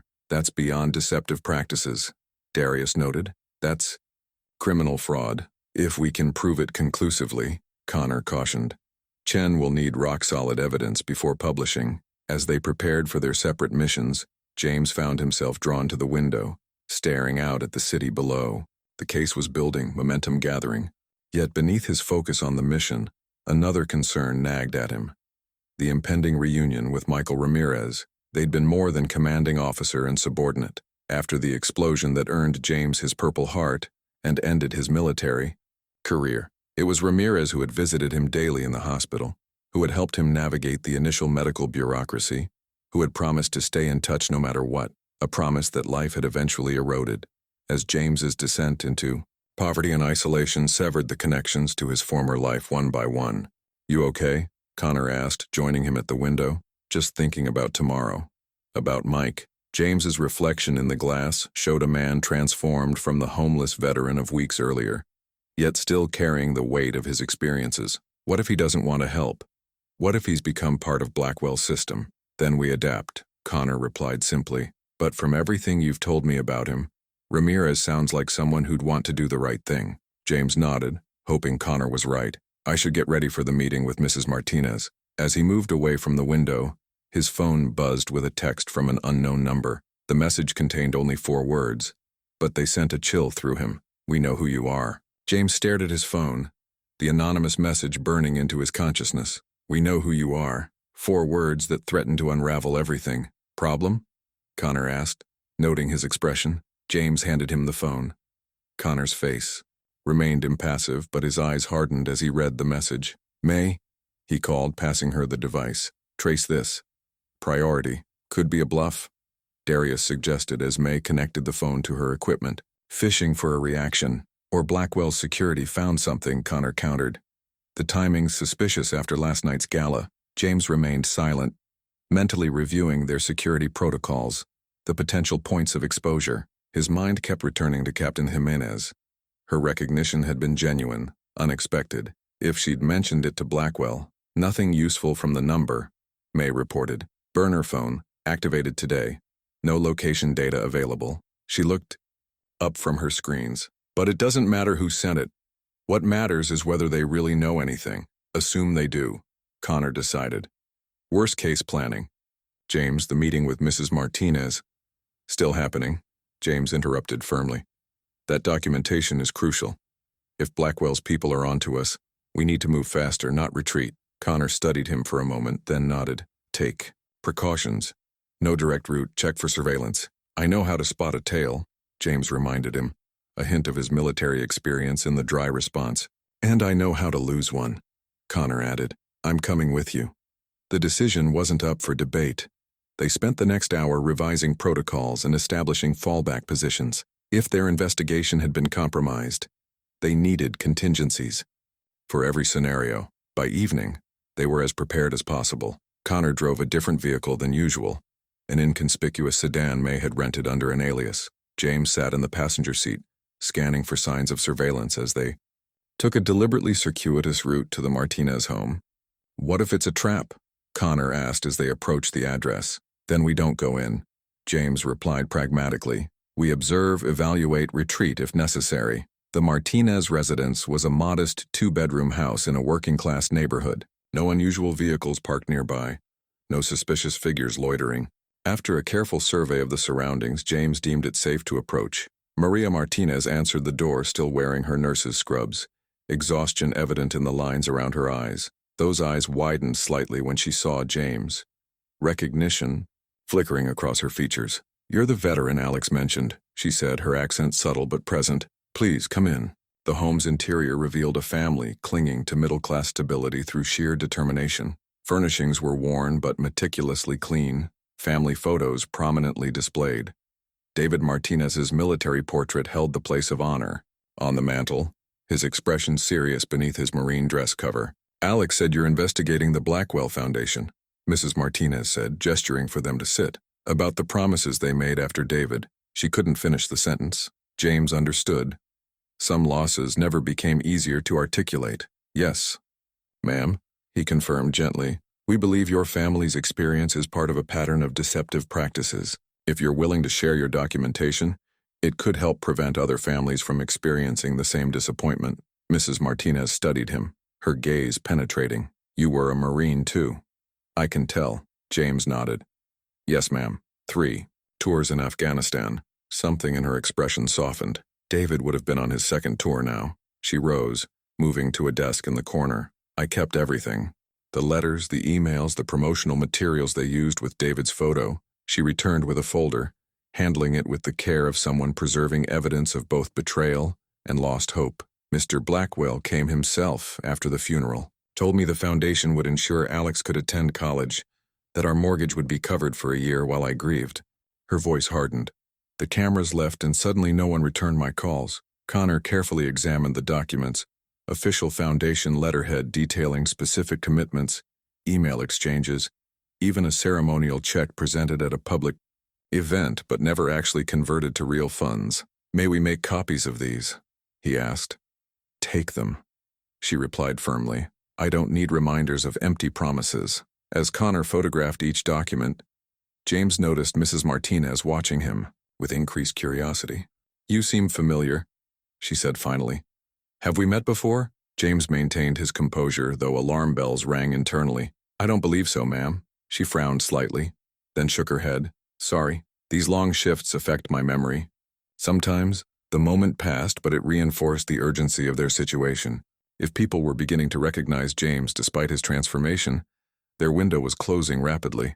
They finished their documentation and thanked Mrs. Martinez, promising to keep her updated on any developments. As they left, she touched James's arm briefly. "Whatever you're doing," she said quietly, "David would approve." He believed in accountability. The simple statement affected James more deeply than he anticipated. "We'll make sure your family gets what they were promised," he assured her. One way or another. Back in the car, Connor reviewed the photographed documents, satisfaction evident in his expression. "This is exactly what we needed." Explicit promises, specific amounts, official letterhead, contrasted with the actual outcomes. Combined with the financial records May found, James began, and Rebecca Chen's platform, Connor continued. "We've got him," they concluded in unison. The drive back to the loft was tense, but triumphant. No sign of surveillance, no further mysterious texts. Perhaps the message had been a bluff after all. That hope evaporated the moment they entered the loft. May and Darius waited with grave expressions, the main display showing a local news website. "What happened?" Connor demanded, immediately sensing the shift in atmosphere. "Blackwell made a move," Darius explained, pointing to the screen. "Press release announcing enhanced security measures at all his properties due to credible threats from individuals impersonating veterans for financial gain." "Or he's trying to control the narrative," May added. "Setting up a defense before we can even launch our exposure." James read the article, his expression darkening. The statement from Blackwell Enterprises specifically mentioned a disturbed individual claiming military service, who had approached an employee with false accusations. Alex, he realized immediately. They got to him. Connor nodded grimly. They must have been watching him after he was late to work. Saw our meeting. Is the kid okay? James asked. Concern overriding tactical considerations. Unknown, May replied. No answer at his phone. His social media went dark 2 hours ago. The implications were troubling. If Blackwell's security team had intimidated Alex into silence, or, worse, it represented a significant escalation. This changes our approach, Connor decided. We can't wait any longer. Darius, what did Chen say at your meeting? She's interested but cautious. Wants more verification before committing to publish. Darius's expression was frustrated. Blackwell sued journalists before. Then we give her everything now, James insisted. All the footage, the financial records, Mrs. Martinez's documentation. Enough evidence that she can't ignore it. Connor considered this, then nodded. Prepare the full package, May. Darius set up another meeting with Chen for tomorrow morning. Tell her it's urgent. As the team mobilized, James withdrew to the window, his thoughts racing. The anonymous text, Blackwell's preemptive press release, Alex's sudden silence. The pattern suggested not just awareness of their investigation, but active countermeasures. His phone buzzed again. Another text from the same unknown number. Last, chance to walk away. He showed it to Connor, who frowned deeply. They're escalating the pressure, which means they're worried, James pointed out. They wouldn't bother if they weren't concerned about what we've found. Connor nodded, but his expression remained troubled. We need to find Alex, make sure he's okay. And I need to contact Ramirez, James added. Now, not tomorrow. If Blackwell's moving against us, Mike could be at risk too. The decision crystallized between them. No more cautious approach. No more gradual evidence gathering. The time for direct action had arrived, forced by Blackwell's own aggressive response. As May prepared their evidence for Rebecca Chen, James retreated to his room to compose a message to his former staff sergeant. After multiple drafts discarded, he settled on simple truth. Mike, it's James Wellington. I need to speak with you urgently about Harold Blackwell. Lives are at stake. Please call. He included his burner number, then pressed send before he could reconsider. The message would either reunite him with a trusted ally or alert Blackwell to another angle of their investigation. Either way, the final phase had begun. The trap was closing, but whether they or Blackwell would be caught in it remained to be determined. Dawn broke over the city, painting the loft's windows with pale gold light. James hadn't slept, his military training kicking in during crisis, catnaps and caffeine sustaining him through the night as they prepared for their final push against Blackwell. His phone remained stubbornly silent.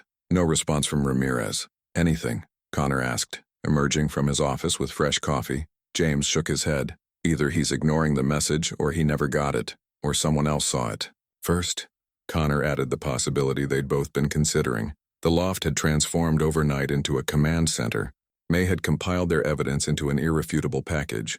Financial records, video footage, witness testimonies, and the Martinez family documentation, all organized for maximum impact. Darius had confirmed their meeting with Rebecca Chen for 9 a.m. Still no sign of Alex either, May reported, looking up from her monitors. His mother filed a missing persons report with the police last night, but they're treating it as a voluntary absence since he's an adult. The implications hung heavily in the air. Blackwell's countermoves were becoming increasingly aggressive, potentially dangerous. We need to find him, James insisted. Kid stuck his neck out for us. I've got a contact in city services, Darius offered. Can check hospital admissions, police reports, that sort of thing. Discreetly, Connor nodded approval. Do it. And, James, one more attempt with Ramirez before we head to meet Chen? James picked up his phone, this time dialing the number rather than texting. It rang once, twice, then connected, but instead of Ramirez's voice, he heard background noise, muffled conversation. Hello? He prompted. Mike? Wellington. The voice that finally responded wasn't Ramirez, but it was hauntingly familiar. Been a long time. James's spine stiffened. Captain Jimenez. Connor's head snapped up at the name, alarm evident in his expression. James put the phone on speaker. Interesting company you're keeping these days, Jimenez continued, her tone neutral, but with an undercurrent of something James couldn't quite identify. Blackwell's been asking questions about you. About James Westfield. Where's Ramirez? James asked, deliberately ignoring her statement. Safe. For now. The implied threat was subtle but clear, but very confused about why his former sergeant is investigating his boss. James exchanged glances with Connor, silently debating how much to reveal. Before he could decide, Jimenez continued. Meeting. Room at the Veteran Support Center, downtown branch. 1 hour. Just you, Wellington. The line went dead. It's a trap, Darius said immediately. Obviously, Connor agreed. But the question is, what kind of trap? James set the phone down carefully. Jimenez recognized me at the gala. She's working. For Blackwell now. At least officially. But something in her voice. You think she might be sympathetic? May asked skeptically. I think she's a Marine officer, James replied. And they tend to look after their own. He turned to Connor. I need to go. Absolutely not, Connor countered. We have the meeting with Chen in an hour. We're about to blow this wide open. Why risk everything now? Because this isn't just about exposing Blackwell anymore, James said firmly. Alex is missing. Ramirez might be in danger. And Jimenez might be our only lead to both of them. The argument hung between them. Neither man backing down. Finally, Connor sighed. Compromise. I go with you, stay outside as backup. May and Darius take the evidence to Chen as scheduled. Parallel tracks, James considered, then nodded. Acceptable, but I go in alone. Jimenez was clear about that. They prepared quickly, developing contingency plans. James wore a different hidden camera, this one disguised as a watch. Connor would monitor the feed from a cafe across the street, ready to intervene if necessary. The Veterans Support Center occupied a renovated storefront downtown, one of several community resources funded by various charities, including, prominently, the Blackwell Foundation. Its logo appeared on a plaque by the entrance. Ironic venue choice, James muttered as they parked nearby. Symbolic, Connor corrected. She's making a point, whatever that point may be. He checked the camera feed on his tablet. Clear signal. I'll be watching. Standard extraction protocol if anything feels wrong. James nodded, the familiar pre-mission focus settling over him. 1 hour. If I'm not out, call Chen yourself. The center was quiet this early, just a few veterans using. The computer stations are gathering in the small cafeteria area. A receptionist directed James to a private meeting room in the back, her expression giving no indication that anything unusual was occurring. He paused outside the door, centering himself before entering. Sarah Jimenez sat alone at a conference table, her posture military straight despite civilian clothes. No sign of Ramirez or Blackwell's security. She gestured to the chair across from her. Wellington. You look better than the last time I saw you. Where's Ramirez? James remained, standing assessing the room for threats or exits. Not here yet. She studied him with professional detachment. You were homeless. At Blackwell's restaurant. I reviewed the security footage after recognizing you at the gala. James kept his expression neutral. And now you're clean cut. Well-dressed and investigating the man who humiliated you. A hint of approval flickered in her eyes. Interesting career change. Where is Ramirez? He repeated, ignoring the implied question. I told him to meet us here at 9. He doesn't know you're involved. She leaned forward slightly. Before he arrives. I need to understand what you're doing, because Blackwell is convinced you're running some kind of scam targeting his foundation. And what do you think? Jimenez's expression hardened. I think Blackwell's foundation makes a lot of promises to veterans that never materialize. I think the statistics in their annual report are creative fiction, and I think you might have actual evidence of that. The statement hung in the air. Between them, an implicit alliance offered but not yet confirmed. Why would you care? James asked carefully. You're one of his success stories. The captain at the gala, representing the foundation. Jimenez's laugh was sharp, bitter. Window. Dressing. I'm paid to show up at events, smile for cameras, talk about how the foundation changed my life. Meanwhile, my unit's interpreter, who was promised asylum, is still waiting in Afghanistan, despite Blackwell publicly claiming to have saved our heroic allies. The pieces clicked into place. You're not working with Blackwell. You're working against him. I'm trying to, she confirmed. But I don't have evidence. Just suspicions. Until I saw you at the gala and realized someone else was already on the case. Before James could respond, the door opened. Michael Ramirez stood in the doorway, older than James remembered but unmistakable. The same steady presence who had been his right hand through the worst of the fighting. Their eyes met. Recognition immediately followed by shock. Sarge? Ramirez whispered, disbelief evident in his voice. They told me you were dead. The statement hit James like physical blow. They told you I was dead?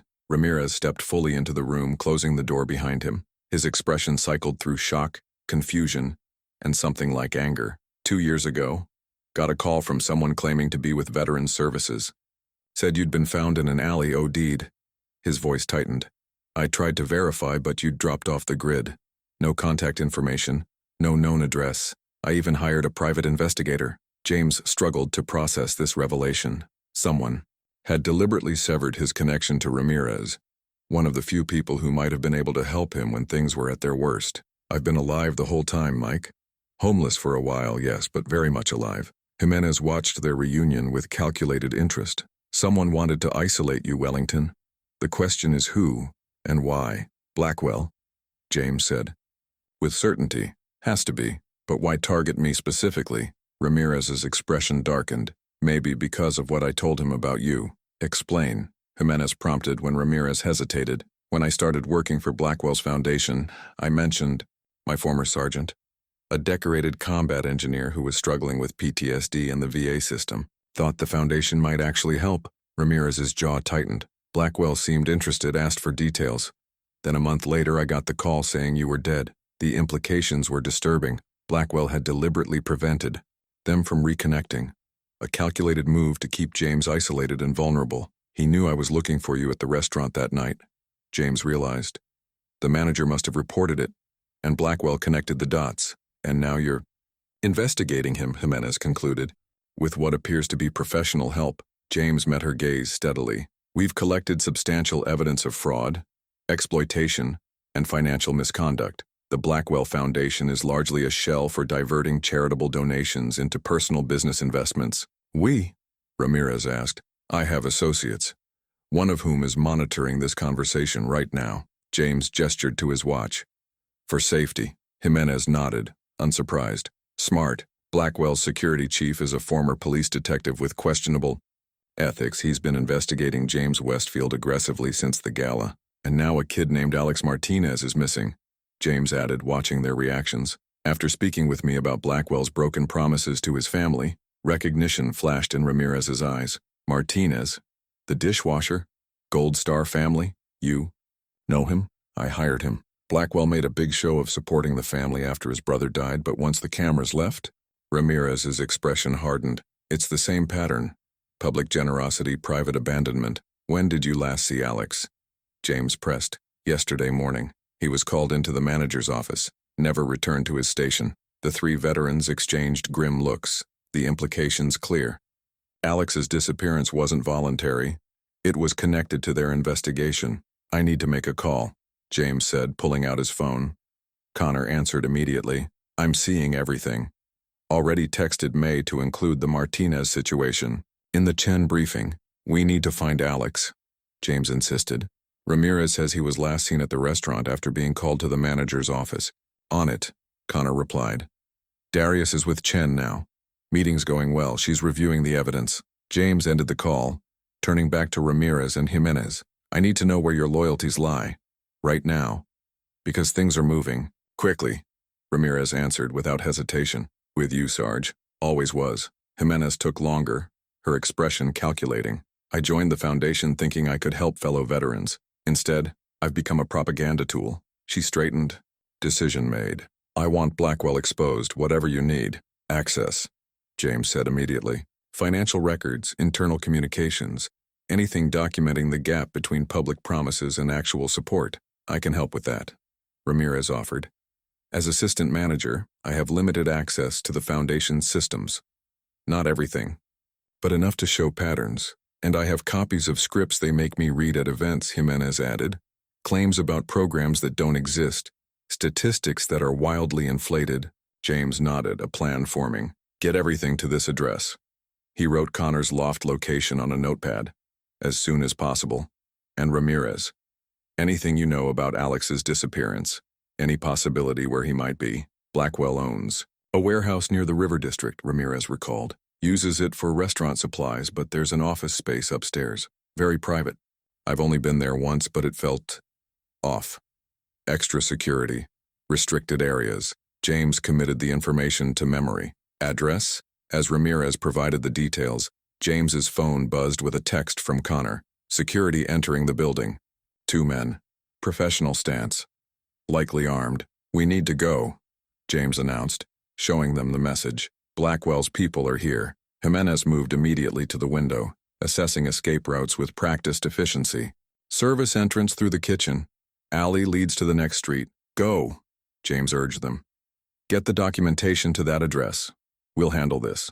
Ramirez hesitated. Sarge, that's an order, Staff Sergeant, James said, the familiar command tone returning naturally. Complete the mission. Something like pride flickered in Ramirez's eyes as he nodded. Yes, sir. As they slipped out through the back, James texted Connor.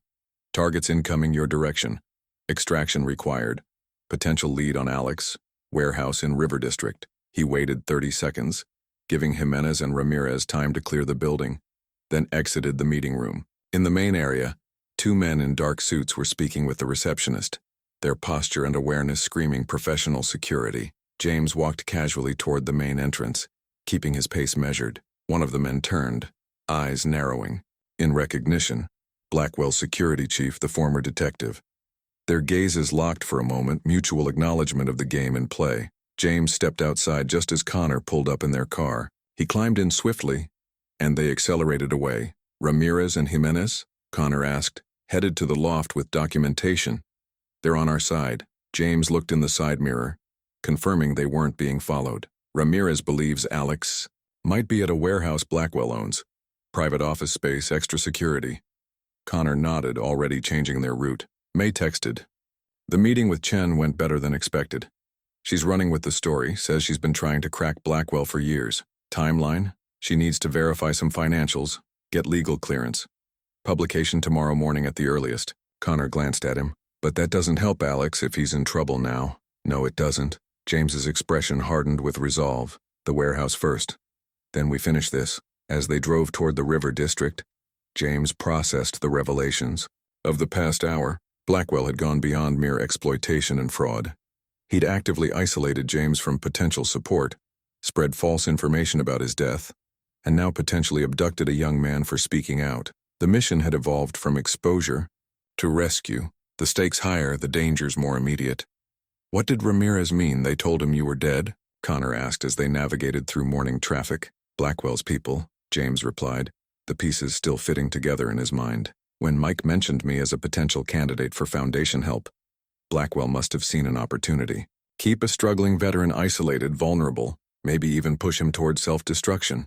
Why target you specifically? James shook his head. Not clear yet, but there's more to this than we've uncovered. Connor's expression was grim as he turned onto the access road leading to the warehouse district. We'll figure it out.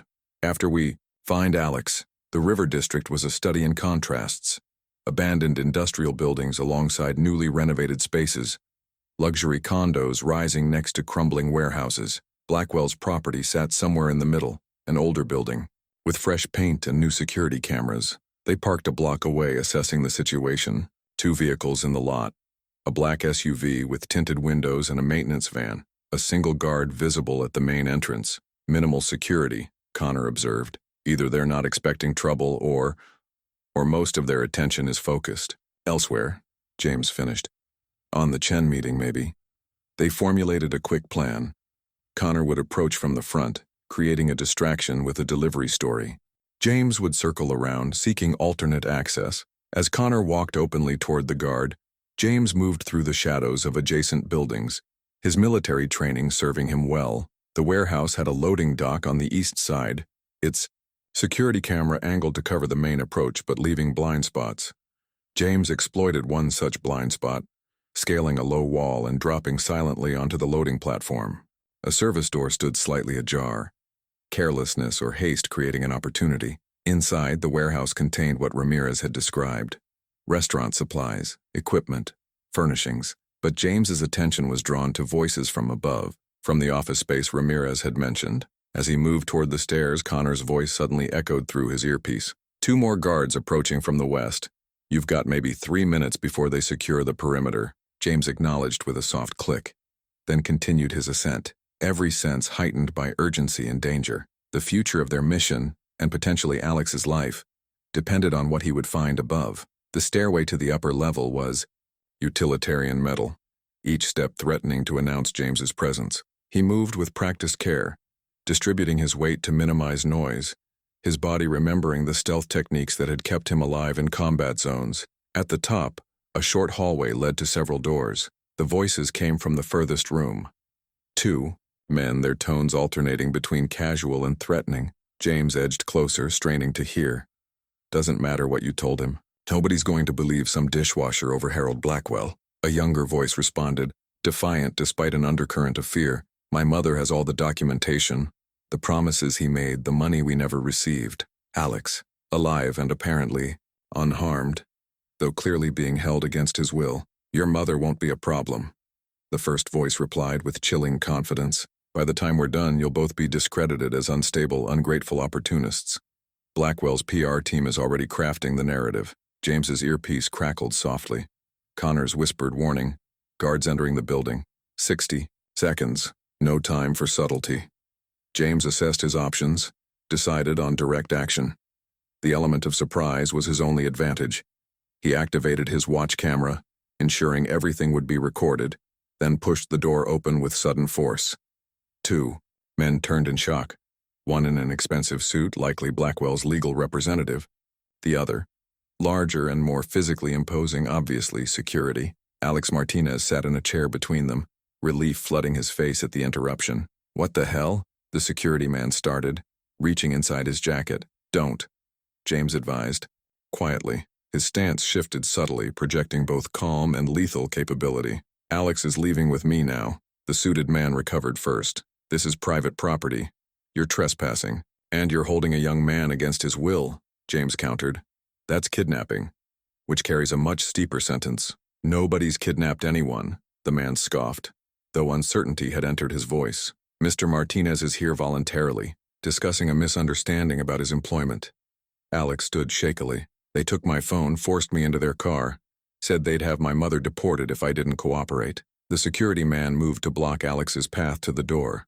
James didn't flinch, his focus unwavering. Last chance to do this cleanly, he offered. Alex walks out with me. You explained to Blackwell that intimidation didn't work this time. You have no idea who you're dealing with, the suited man warned, pulling out his phone. Mr. Blackwell has connections throughout the city. Police, judges, politicians. I know exactly who I'm dealing with, James replied. A fraud who exploits veterans for publicity while stealing from his own charity. A coward who sends others to do his dirty work. The security man lunged suddenly, attempting to grab James. It was a mistake. James sidestepped with combat-honed reflexes, used the man's momentum against him, and had him face down on the floor with a controlled arm lock before he could react. Stay down, James advised calmly. Alex, come here. The young man hurried to James's side, keeping distance from the suited man who now backed toward a desk, alarm evident in his expression. You can't just walk out of here, he blustered. Security is already. As if on cue, the building's fire alarm blared to life, sprinklers activating throughout the warehouse. Connor's distraction, right on time. Actually, we can, James said, releasing the security man but maintaining a position of advantage. Everyone's about to evacuate for a fire emergency, including us. Taking advantage of the confusion, James guided Alex toward the door. In the hallway, he activated his earpiece. Package secured, exiting east side. Roger that, Connor responded. Extraction route clear, 30 seconds. They descended the stairs rapidly, the sprinklers creating chaos below as warehouse staff rushed toward exits. In the confusion, no one paid attention to two more people joining the evacuation. Outside, Connor waited in the car, engine running. They piled in quickly, Alex in the back seat, and accelerated away just as emergency vehicles approached from the opposite direction. You okay, kid? James asked, turning to examine Alex for injuries. The young man nodded, relief and residual fear battling in his expression. They grabbed me outside the restaurant yesterday, said I was causing trouble, making false accusations. His voice strengthened with indignation. But everything I told you was true. Every promise Blackwell made to my family. All lies. We know, Connor assured him. Your mother provided documentation. It's part of the evidence being reviewed by a journalist right now. Alex's eyes widened. You're really going after him? But he's so powerful. Not powerful enough to hide from the truth, James replied. Not anymore. As they drove back toward the city, James filled Alex in on their progress, the investigation, the evidence compiled, the journalist prepared to publish. The young man listened intently, hope gradually replacing fear in his expression. What about my mother? They threatened her. We'll keep you both safe until the story breaks, Connor promised. After that, Blackwell will have too many problems to worry about intimidation tactics. At the loft, they found May coordinating their final push. Ramirez and Jimenez had arrived with additional documentation, internal memos, financial records, scripts for public events that contradicted private policies. Chen is expanding the scope, May reported. With this new evidence, she's contacting other veterans featured in Blackwell's promotional materials, verifying whether promised support was actually delivered. And, James prompted, pattern holds, big promises, minimal delivery, extensive documentation of the generosity for tax and publicity purposes. May's expression was grimly satisfied. She's calling it the most significant veterans charity fraud case in a decade. Darius entered from the conference room, tablet in hand. Chen just confirmed. Story runs first thing tomorrow morning. Online at 6 a.m., print edition, and she's arranged TV news coverage. A moment of collective satisfaction passed through the room, the culmination of weeks of work, risks taken, evidence gathered. But James's focus remained on the immediate human cost. Alex needs protection until then, he pointed out. His mother, too. Already arranged, Connor assured him. Darius has contacts at a women's shelter with secure accommodations. They're expecting Mrs. Martinez within the hour. Alex can stay here or join her. The young man straightened, unexpected determination in his posture. I want to help. My brother's memory deserves better than being used for Blackwell's publicity. James recognized the resolve in Alex's eyes, the same determination that had kept him going through his own darkest moments. Your testimony matters, but your safety matters more. Ramirez approached, addressing Alex directly. Your brother was a Marine. He understood sacrifice and duty, but he also understood that a mission requires proper preparation and protection. The invocation of his brother's service seemed to reach Alex. He nodded reluctantly. I'll go with my mother.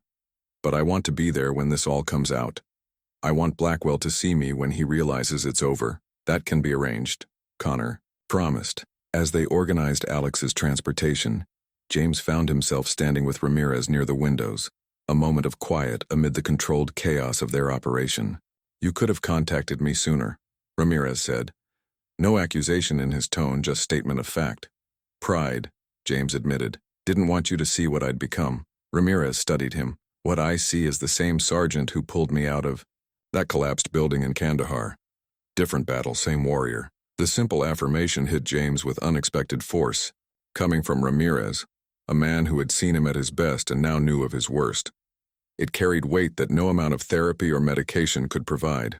After tomorrow, James said, Blackwell faces serious consequences, financial penalties, possibly criminal charges, but that doesn't guarantee justice for everyone he's exploited. No, Ramirez agreed, but it's a start, and sometimes that's all you can ask for, a chance to begin making things right. James nodded, his gaze drawn to the others in the room.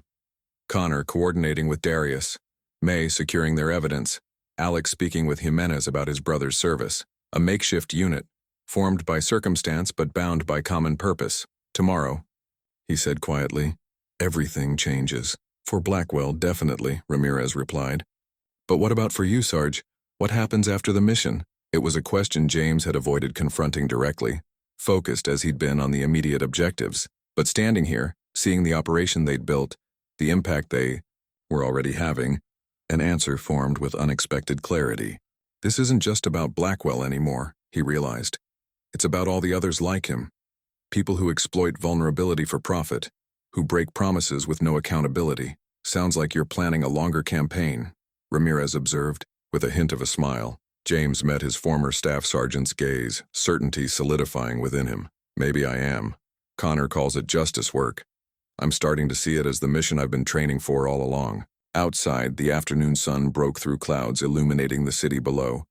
A landscape of wealth and poverty, power and vulnerability, corruption and potential redemption. Somewhere out there, Harold Blackwell continued his day, unaware that, by morning, his carefully constructed empire of exploitation would begin to crumble. For the first time in years, James Wellington felt not just purpose, but anticipation for what would come next. Charity fraud exposed, Blackwell Veterans Foundation diverted millions while abandoning heroes. The headline stretched across Rebecca Chen's article, published precisely at 6 a.m. as promised. By 6:05, the story had been picked up by local news stations. By 6:30, national outlets were running with it. By 7, Harold Blackwell's phone was undoubtedly ringing nonstop. Connor's loft had transformed into a situation room, multiple screens monitoring media coverage, social media reaction, and Blackwell's increasingly desperate attempts at damage control. The team had been up all night, ensuring every detail was perfect, every claim verifiable, every source protected. Blackwell's spokesperson just issued a statement. May announced, reading from her tablet, "We are shocked by these baseless allegations and will be pursuing legal action against this irresponsible journalism. The Blackwell Foundation remains committed to veteran support as it has been for the past decade." Standard denial, Darius noted dismissively. Chen anticipated this. She's already releasing the financial documentation showing the money trail. James watched the unfolding coverage with a sense of detached satisfaction. 3 months ago, he had been homeless, hopeless, discarded by the very society he had sacrificed to protect. Now he stood at the center of a reckoning, not just for one corrupt businessman, but for a system that enabled such exploitation. His phone buzzed with a text from Alex. "Watching the news with Mom. Thank you." The simple message affected him more deeply than the national headlines. This was why they had done it. Not for publicity or revenge, but for the Alex Martinezes of the world, the families used as props and left without support. Blackwell's leaving his penthouse, May reported, tracking the businessman's movements through traffic cameras. Headed toward his attorney's office, most likely. Police are executing a search warrant at the foundation headquarters, Connor added, listening to a police scanner. Financial Crimes Unit. The dominoes were falling faster than they had anticipated. Chen's reporting had been meticulous, the evidence so compelling that authorities had moved immediately rather than conducting preliminary investigations. "We should celebrate," Darius suggested, a rare smile breaking through his usually serious demeanor. "This is everything we hoped for." But James noticed Connor's expression remained cautious, his attention fixed on one particular news feed. "What is it?" Blackwell changed direction, Connor replied, pointing to the screen. "He's not going to his attorney. He's headed to the TV station, going to make a statement." They watched in tense silence as Harold Blackwell appeared on live television 30 minutes later. The businessman looked haggard, his usual polished appearance diminished by stress, but his voice remained steady as he addressed the cameras.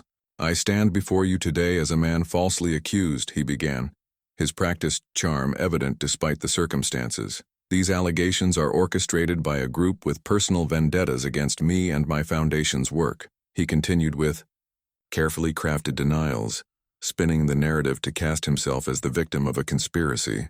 But when the interviewer pressed him on specific financial records cited in Chen's article, Blackwell's composure slipped. "Those documents were obtained illegally," he snapped, "by a homeless man with mental illness and a convicted felon with a history of fraud." The moment the words left his mouth, James knew Blackwell had made a critical error.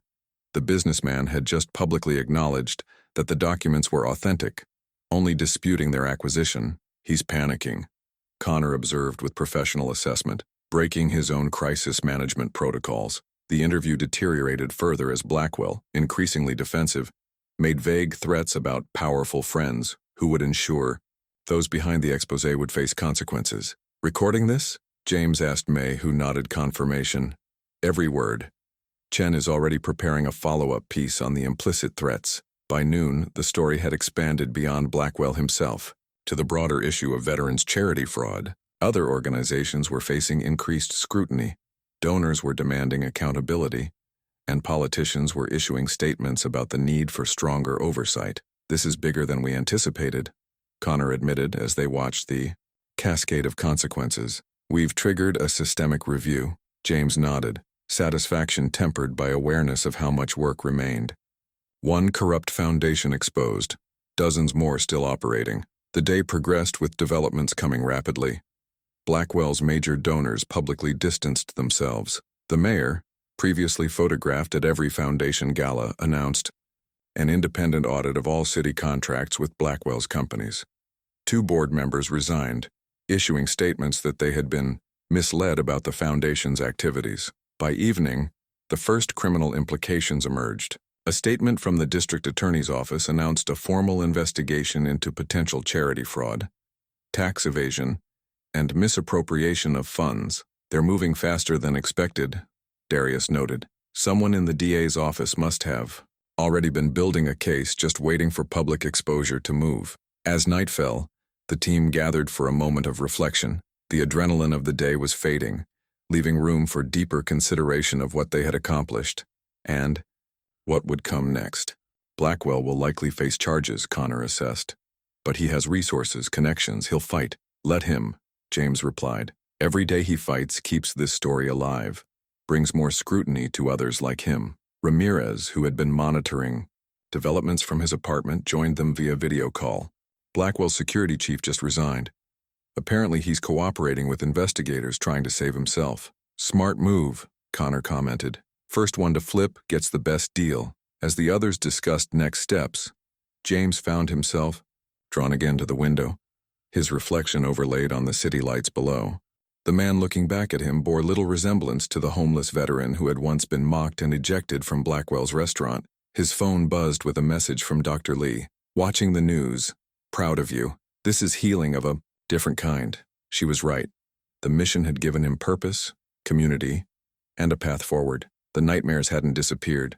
The PTSD wasn't magically cured, but he had found a way to channel his experiences into meaningful action. Connor joined him at the window. You know Blackwell will probably try to discredit you personally, use your PTSD, your time on the streets against you. Let him try, James replied with quiet confidence.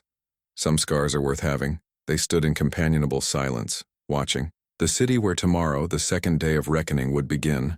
For Blackwell, for the system that enabled him, and for James Wellington himself, whose journey from despair to purpose had only just begun. 1 year later, the former Blackwell's restaurant had a new name now, Second Chance, and a new mission.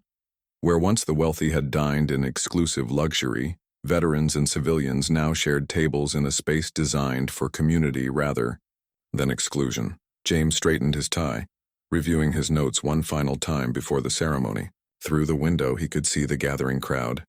Journalists, community members, and most importantly, veterans who had benefited from the transformation of Blackwell's empire into legitimate support services. Ready? Connor asked, adjusting his own tie. James nodded, a smile touching his lips. As I'll ever be.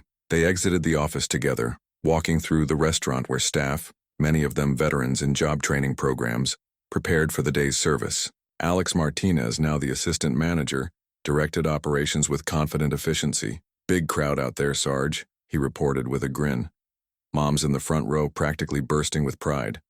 Your brother would be too, James replied, clasping the young man's shoulder. Outside, a small stage had been erected for the official opening ceremony of the Veteran Support Network, the organization born from the ashes of Blackwell's foundation, now restructured under court supervision with legitimate leadership and transparent operations. As James took his place at the podium, he surveyed the audience. Ramirez and Jimenez sat together, both now employed by the network's outreach division. Dr. Lee had come to support her former patient, now colleague. May and Darius operated more discreetly from the sidelines, their next investigation already underway. Rebecca Chen stood with other journalists, her exclusive coverage of the Blackwell scandal having earned her a prestigious investigative reporting award. Their partnership had continued, her journalistic platform amplifying their findings about other exploitative organizations. 1 year ago, James began, his voice steady and clear. I stood in the doorway of the restaurant behind me, homeless, hopeless and utterly alone. I was turned away because of how I looked, who I appeared to be. He paused, letting the stark contrast between that moment and the present sink in. Today, I stand before you as the executive director of the Veteran Support Network, which now owns this building and 5 others formerly held by Harold Blackwell. Applause rippled through the audience. Blackwell's legal battles had ended in a comprehensive settlement, financial penalties, community service, and the transfer of significant assets to court-supervised veterans programs. His empire dismantled, his reputation destroyed. The man himself had retreated from public life entirely. But this ceremony isn't about the past, James continued. It's about the future we're building. A future where veterans receive the support they've earned, where promises made are promises kept, where no one who served their country ends up forgotten on the streets. He outlined the network's programs: housing assistance, medical advocacy, employment training, and peer support. Programs with measurable outcomes, transparent finances, and regular independent audits. When I was at my lowest point, someone reached out to help, James acknowledged, nodding toward Connor. Not with empty words or photo opportunities, but with genuine support and a chance to reclaim my dignity. Connor, ever uncomfortable with direct praise, gave a slight nod in return. Their partnership had evolved over the past year. Connor providing the investigative framework, James the authentic voice and personal understanding of veterans' needs. Together with their team, they had exposed 3 more fraudulent charities while helping to establish legitimate alternatives. As James concluded his remarks and cut the ceremonial ribbon, Mrs. Martinez approached with tears in her eyes, holding a framed photograph of her son David in his Marine uniform. He would be so proud, she said, embracing James. Not just of Alex, but of you, of what you've built from such pain. The celebration continued into the afternoon, the restaurant serving its first official meals to a mixture of veterans, supporters, and community members. No one turned away. No one deemed unworthy of entry based on appearance or circumstance. Later, as the crowd thinned, James found a quiet moment with Connor in the small garden behind the restaurant. "Did you ever imagine this outcome when you first started following me?" James asked, genuine curiosity in his question. Connor smiled, the expression more frequent now than it had been a year ago. "Honestly, I was just looking to expose Blackwell. I never anticipated," he gestured at the transformed space around them. "All of this, neither did I," James admitted. "When you found me, I was just trying to survive another day." They sat in companionable silence, reflecting on the journey that had brought them here, from confrontation to collaboration, from exposure to creation. "The senator wants us to testify at the hearing next month," Connor eventually said. "About charity oversight legislation." James nodded. The systemic changes their work had inspired extended far beyond Blackwell's individual case. "I'll be ready." And after that? The Tampa operation is almost ready to launch. Another investigation, another city, another group exploiting veterans for profit. Their work had expanded but remained focused on a simple principle: accountability for those who broke promises to the vulnerable. "One mission at a time," James replied, the familiar phrase now carrying new meaning. As evening approached, the restaurant filled again, this time with veterans from local shelters and transitional housing programs, invited for a free meal served with dignity and respect. James moved among them, listening to their stories, connecting them with resources, seeing in many the person he had once been. Michael Ramirez joined him, observing the scene with satisfaction. "Remember what you told me when we served together? About why you became a combat engineer?" James smiled at the memory. "To build things that matter in places where it counts." "You're still doing that," Ramirez pointed out. "Different battlefield, same mission." The observation resonated deeply. James had found a way to translate his military skills, leadership, strategic thinking, perseverance through adversity, into civilian purpose. The nightmares still came occasionally. The pain in his leg still flared during weather changes, but they no longer defined his existence. As the evening concluded, James found himself again at the front entrance where he had once been humiliated and rejected. Now he stood holding the door open, ensuring everyone who entered was welcomed with respect. Connor approached, coat in hand, ready to depart for their next planning session. "Coming?"